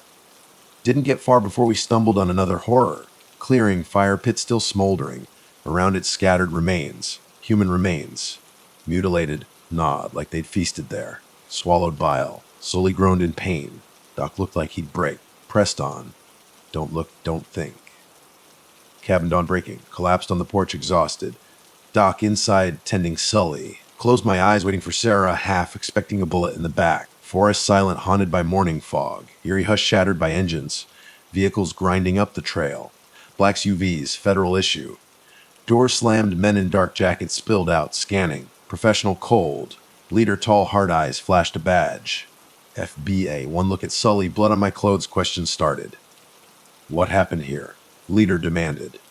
Told him about the cult, the caves, the bodies. Agent, wary woman, face like stone, pulled me aside. Evidence. Showed her phone photos. She studied them, face blank, then walked away, hushed voices with the others. Something was wrong, too calm, too prepared. No shock, no surprise at cannibal cults, mass graves. Doc tried to explain Sully needed medical evac. Ignored him. Eyes on me intense, like they were dissecting me. Leader came back. Area secured. Clip tone that made my skin crawl. "We'll handle the aftermath. For your safety, remain silent until investigation concludes." A frown, anger rising silent. "People are dead. My friend almost died." Just repeated, "We'll handle it." Official statement, wild animals. Beer, maybe. You'll confirm if asked. Not a request then. Not here to help. Cover up. Cult bodies, maybe FBI knew all along. Politics, hush money, powerful people. Bury it. Fury boiled, but kept it down. No fight against feds. Knotted stiffly, bile in my throat. Later, helicopter for Sully. Doc went with him, determined to see him patched up. Me. Stay put. Cabin. We'll be in touch. Doors slammed, SUVs gone. Sarah still out there. Woods or back with the cult, dread washed over me. If FBI covering it up, they'd clean house. Cult or deal? Sarah's life. Nobody cared but me. Days waited. Cabin silence. Forest, listening. Waiting for Sarah to walk out of the trees or black SUVs to roll back up, tee up loose ends. Mountains eerily quiet like the forest itself was trying to forget. Eventually hiked to Ranger Station, Sheriff. Cult in the caves. 2 more black jackets waiting. Polite, firm escort back. Federal jurisdiction. Ongoing investigation. Wild animal attack. Narrative understand. Sully called a week later. Denver hospital recovering. FBI grilled him, beer story, no Cassie, no other bodies, furious, but threat was clear. Shut up or else. They're burying it, Ethan, he whispered. Said it's bigger than we know. Sarah, don't know. Part of me hopes she made it out, just part of the cover-up. Part of me maybe she went back willingly. Betrayal or something deeper. That look with Ragnar in the cave nightmares now. Doc, going. Vanished from the hospital, FBI questioned him too, moved on of his own accord. Sully doubts it. Made sure he didn't talk.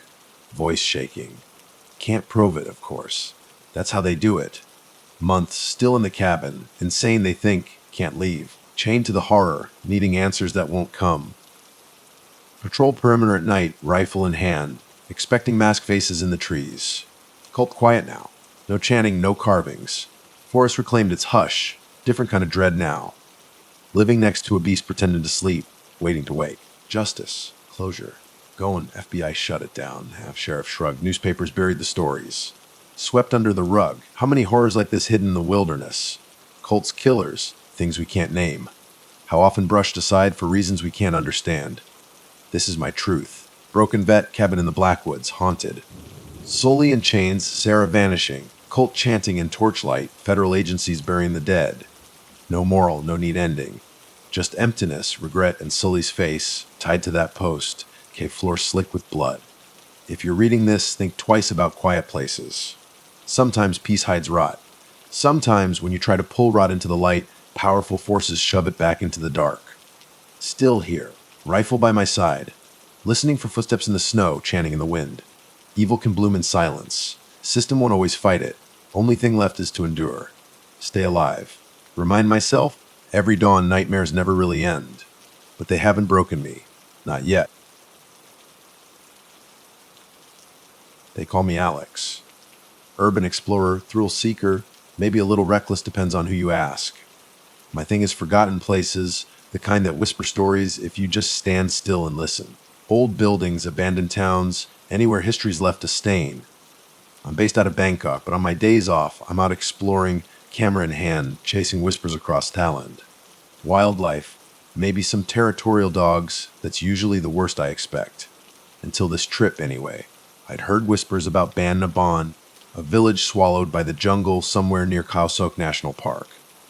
Locals spun tales of a sickness, a fever that swept through in the early 1900s, leaving no one standing. They said the land was cursed, that no one could live thereafter. Ghost stories, of course. A woman in white, they said, haunting the old Wat cemetery, luring the curious to their doom. Naturally, my curiosity was burning. I packed my gear, tent, supplies, camera into my pickup. Planned a long weekend, maybe 4 days, depending what I found. My friend, Maya, was supposed to come, but she bailed. Alex, she'd said, voice tight on the phone. I've got a really bad feeling about this one. Maya's always been the cautious one. We argued a bit. She insisted I take a satellite phone and promised to check in. Something's just off about that place, she'd said. I'd laughed it off. Big mistake. The heat was brutal, even early morning. Sweat was already beading on my forehead as I drove deeper into Surat Thani province. I pulled into a tiny, dusty Phumnaman gas station, one pump a beat up soda fridge. As I was filling up, staring at the scratched numbers, a voice came from behind me. Hot one, huh? I turned.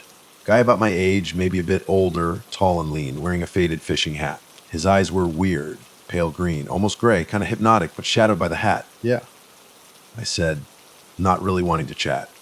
Already boiling. He smiled, but it didn't quite reach his eyes. Don't mind the heat, feels like home. He paused. Heating anywhere interesting. Solo female traveler alarm bells started ringing in my head. I hesitated. Just around Khao Sok, I said. His smile widened. No kidding. He introduced himself as Chai, said he was looking into local legends. History and folklore, same as me, he said. At first I was wary. Most Thais are polite but keep to themselves, but Chai seemed genuinely interested. We started talking old temples, forgotten shrines, the rumored village. He seemed impressed I was planning to camp. Even bought me a singer from the dusty fridge. By the time I paid for my gas, it felt almost like fate meeting Chai, like we were both drawn to the same place for the same reasons. Still, something in my gut twitched. Don't trust him too fast, it whispered. We exchanged numbers, and I pulled out first, thinking that would be the end of it. The dirt track into the jungle was choked with weeds, potholes like craters. Ancient trees, Tunmei Yak, arched overhead making a dim green tunnel. I drove sloaning the sides for any sign of a trail to the lost village. GPS was useless out here. Just a downloaded map and gut feeling. About a kilometer in, I saw flashing blue lights in my mirror. Police pickup. A cop was standing beside it, fiddling with a flashlight, even in broad daylight. He flagged me down. "Sawadi crap," he said as I rolled down the window. "You know you shouldn't be wandering around here." Khan, mid-50s, thick-set, sweat soaking the edges of his uniform. Name tag, Sergeant Samchai. "Just going camping," I said politely, gesturing to the gear in the back. "Some photography." He sighed, glancing at my camera bag. "Khao Sok's one thing, but further in, that's mostly private land. People out here don't like strangers." He paused. "Last few tourists who went that way got lost." His tone was all warning, but I dealt with protective cops before. "Thanks for the heads up," I said, all smiles. "I'll be careful." His gaze lingered a moment. "Just don't go messing with things you shouldn't," he said, like it was more than just a warning, almost a plea. Then he waved me on. I found a decent spot near a slow, moving Klong canal, eerily quiet. Even the cicadas and birds seemed muted, like the thick humidity was swallowing sound. My dog, lucky a street dog mutt I'd rescued, refused to get out of the pickup at first. Ears flat, tail tucked. Not like him. He's usually fearless. I had to coax him out with treats. Set up my tent in a small clearing, close to the water, but under the shade of some bamboo. The air was heavy, oppressive. Faint, sweetish smell hung in the air, like decay maybe, coming from the stagnant water's edge. Once camp was set, I went to explore. Camera, small backpack of water and snacks, phone barely a signal bar. Wending through the jungle, I found them. Old graves. Some with simple concrete markers, some just mounds of earth, swallowed by roots. Most looked ancient. My heart picked up speed. These weren't just old, some were disturbed. Holes dug into the mounds, like something had tried to claw its way out. Some markers were toppled. A chill prickled my skin. I kept looking over my shoulder. Then I heard it. A faint voice carried on the breeze. "Alex." It was so clear, so real I froze. Lucky let out a low growl, then whined, ears flattened. I scanned the trees, but nothing. Just thick green and Spanish moss swaying in the humid air. Imagination, I told myself. Just the heat. I pushed on. A few hours into exploring, my phone buzzed. "May in." "Checking in," she said. Voice, "How's it going?" "All good," I lied. Didn't want her freaking out. "Quit." Found some old graves. Nothing too weird. But she exhaled sharply. "Just be careful, Alex. Seriously, I was reading up on that area. There's stories, disappearances. Never solved." "Oh, I will," I promised, even though a knot of unease was tightening in my stomach. "Don't worry." "All right," she said, still unconvinced. "Call you later." We hung up, and I started heading back to camp. The sky was shifting to a bruised orange. Shadows stretched long across the jungle floor, twisting into shapes that seemed to writhe as the light faded. I nearly jumped out of my skin when I saw someone standing by my tent. "Che." Again, he gave me that lopsided grin. "Worried you might be lost," he said, like it was the most natural thing in the world. My heart was hammering, but I tried to act cool. "How did you find me?" He shrugged. "Guess I have a nose for explorers." I glanced at Lucky. Normally, he'd bark at strangers, but he just stood beside me, tense. I thought about telling Chai to leave, but part of me was relieved not to be alone. The silence, that whispered voice earlier, it had gotten to me. We shared a quick copat as fried rice by my tiny campfire. Chai told me some story about his family, how his cousin had disappeared in these jungles years ago. Said he was back, trying to find some trace. A certain sadness clung to his words. Despite my initial warness, I felt a pang of sympathy, but something still felt off. The way his eyes flicked over my face, then darted away like he was looking past me. The way he'd bring up random details about the area I'd never mentioned. He called the village by an old name, one I'd only seen in a dusty history book, Ban Fi Sing. Village of the Ghost Spirit. When I asked him about it, he changed the subject. We let the fire die down. I retreated to my tent. Chai unrolled his sleeping bag under the trees. The night air was thick, heavy. The usual jungle symphony of crickets and frogs was gone, disturbingly quiet. I couldn't shake the feeling the trees themselves were watching. I jolted awake. No idea what time it was. Jungle was pitch black except for the dying embers of the fire. Something was wrong. My heart slammed against my ribs. Lucky was growling, low, a rumble that vibrated through the stillness. I sat up, fumbling for my flashlight. That's when I saw it. A silhouette standing over my tent. Tall, lean Chai. Before I could speak, the figure bent closer. The beam of my flashlight caught his eyes. Empty. Black as coal. His face was locked in a blank stare, like he wasn't even breathing. When he spoke, his voice sounded distant, hollow. "She's coming," he whispered in Thai. My breath hitched. I opened my mouth to scream, but Lucky barked first, snapping me out of it.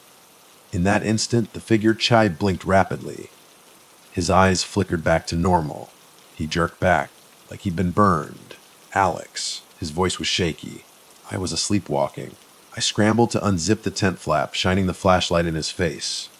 Now he just looked confused, half asleep. But his hands, they were caked in dirt.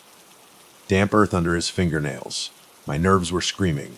"You were just standing there," I stammered, voice trembling. "Your eyes." "No, don't remember," he murmured, looking genuinely disoriented. I must have a get nightmares sometimes. Plausible. Maybe. But a part of me didn't buy it. Still, what was I going to do? Kick him out into the pitch-black jungle, where he might wander off possessed by some nightmare. I told him to stay put, away from my tent. He apologized over and over. Lucky kept growling until Chai moved back to his spot under the trees. I didn't sleep the rest of the night. Morning brought a weird kind of relief. The sun slicing through the Tun-Mei yuck trees chased away some of the night's heavy dread. Lucky bounded around the campsite, shaking off the tension, though he kept a wide berth from Chai. I decided one more push. Find this lost village, snap some photos, and get the hell out of these woods. No more nights here. We trekked deeper. The humidity was a wall you could lean against, air thick and soupy. After an hour, we stumbled onto something broken stones, half buried in the earth. Looked like an old path, maybe a road swallowed by the jungle. It led us deeper, and then clearing, ruins, foundations of buildings, swallowed by vines and roots. Crumbling walls, rotted timbers, all draped in moss and shadow. Flies buzzed in corners where the darkness seemed deeper. Ban Naban, the lost village. I should have turned back then. I really should have. We entered what must have been a small house. The air inside was instantly colder, heavier. And the smell sweet, sickly, like rotting fruit mixed with something metallic. Full. In the far corner of the single room, something lay huddled against the wall. A body, decomposing. Half eaten by insects. It was human, or had been. Twisted limbs at impossible angles. Mouth hanging open in a silent scream. Clutched in one skeletal hand a phone. Broken, cracked screen. My stomach lurched. I gagged, bile rising in my throat. Even Lucky whined, backed away, tail stiff. Chai just stood there, staring, expression blank. Unreadable. I whispered, fumbling for my own phone. Call the police. Get help. But no signal. 0 bars, of course. "We need to get out of here," I said, voice shaky. "Find the authorities." "No," Chai said. The word snapped out, sharp, tense. He looked wild, eyes wide, sweat beading on his forehead. "They'll just cover it up. This place, it's not normal. They won't believe us. We can't just leave him here to rot." I argued, trying to stay calm. "At least we need to get Sergeant Chai." Before I could move, Chai lunged, grabbed my arm hard. Surprised the hell out of me. He snatched my phone, smashed it against a rotted beam. Screen shattered, spiderweb cracks spreading across the glass. "What the hell?"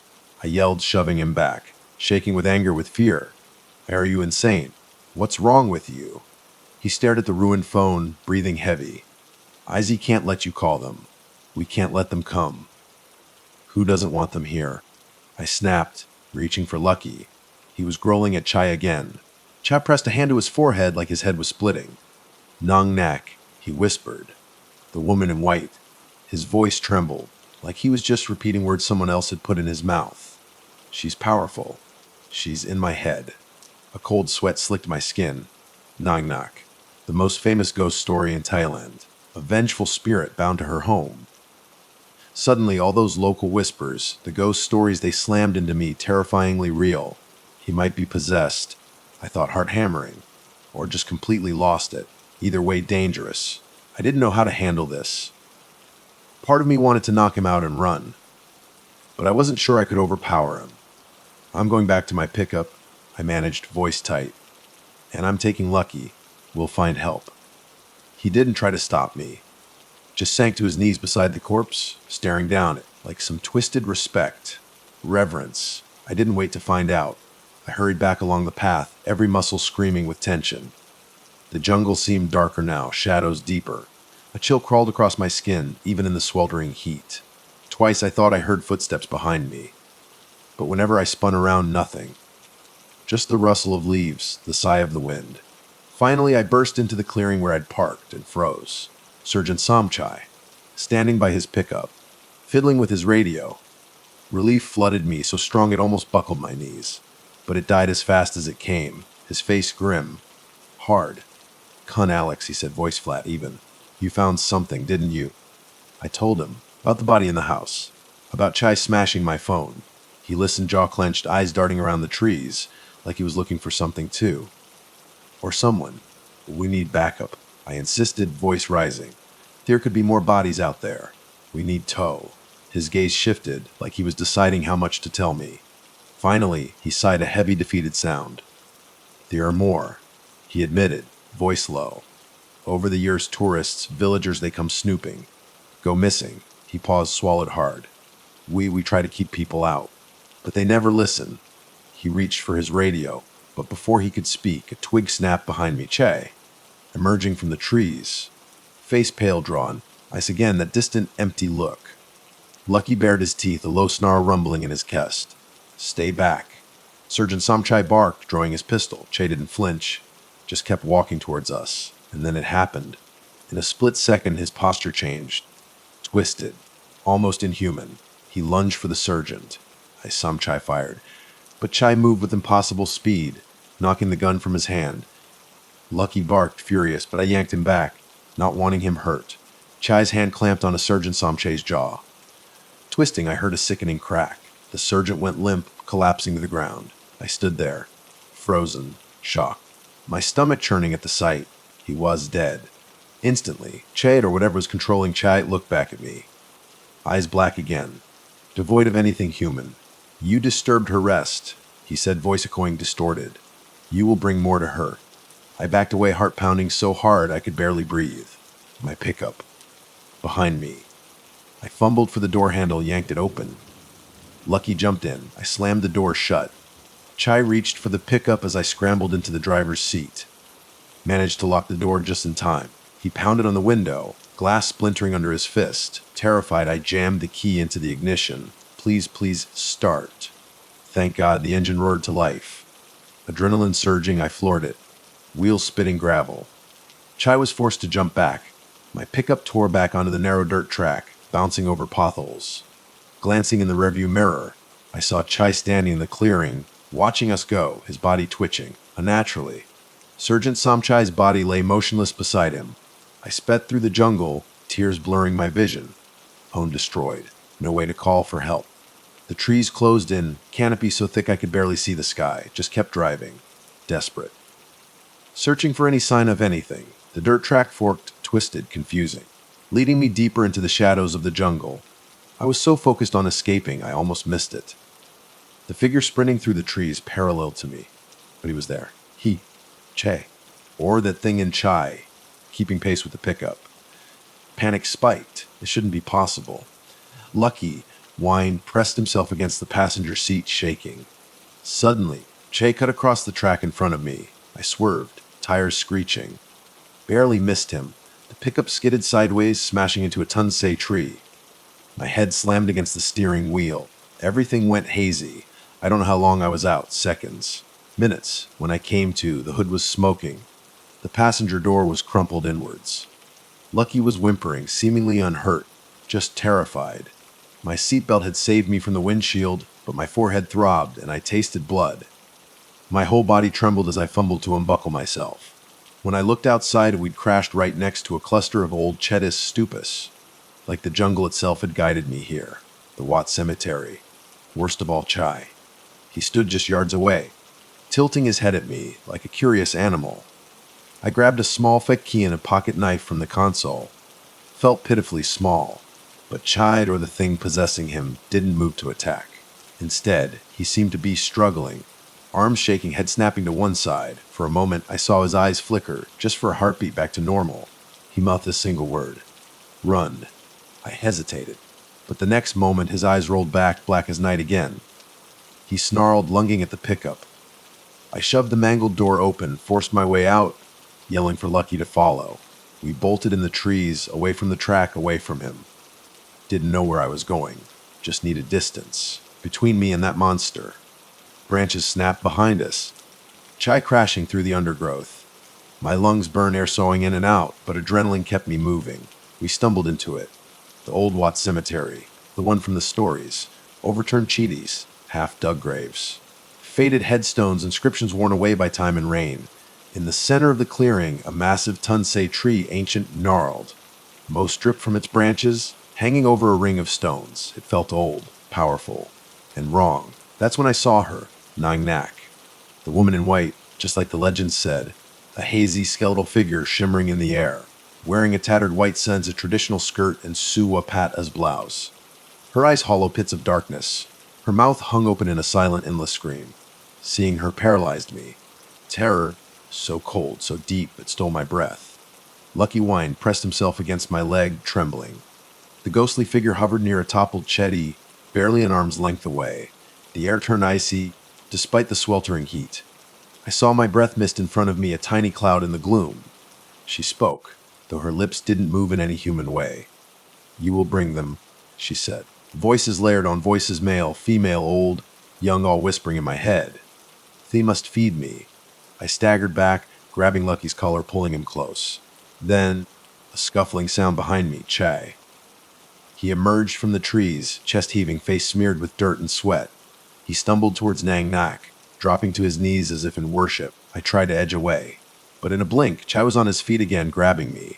I screamed, struggling against his iron grip. She's waiting, he hissed. That echoing voice rippling through his own. She wants you. He dragged me towards the ring of stones beneath the Tunsay tree. A broken altar of sorts. Bones littered the ground. Old bones bleached white. And newer ones. My mind reeled.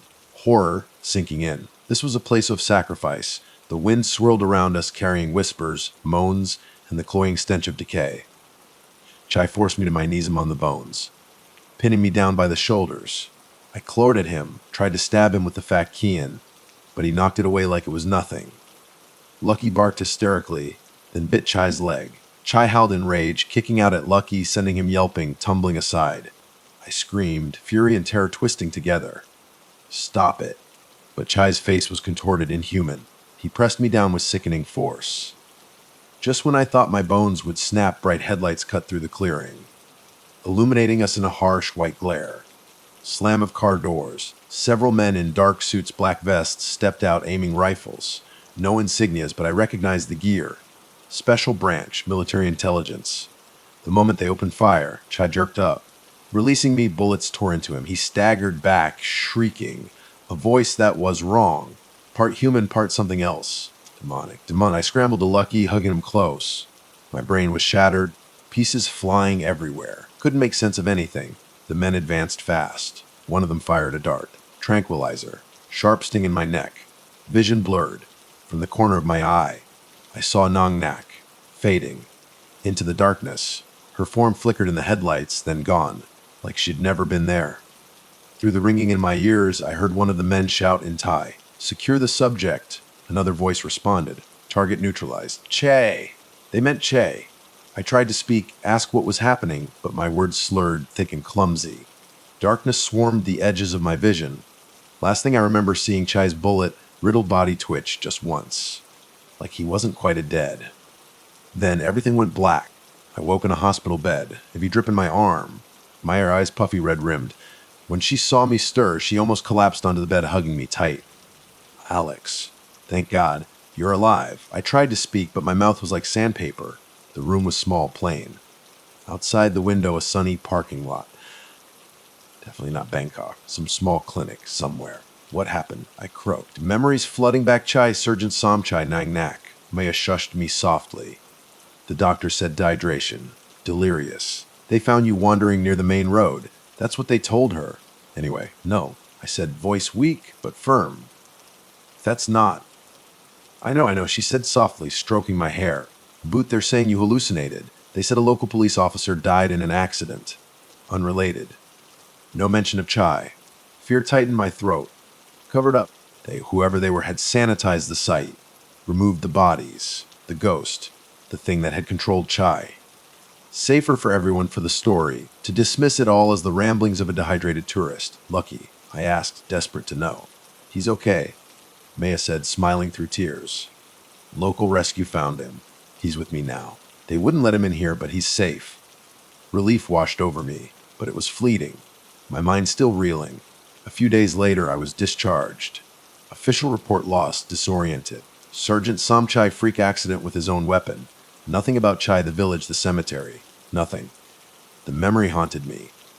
But no one, police officials. Anyone would answer my questions. Just the same story.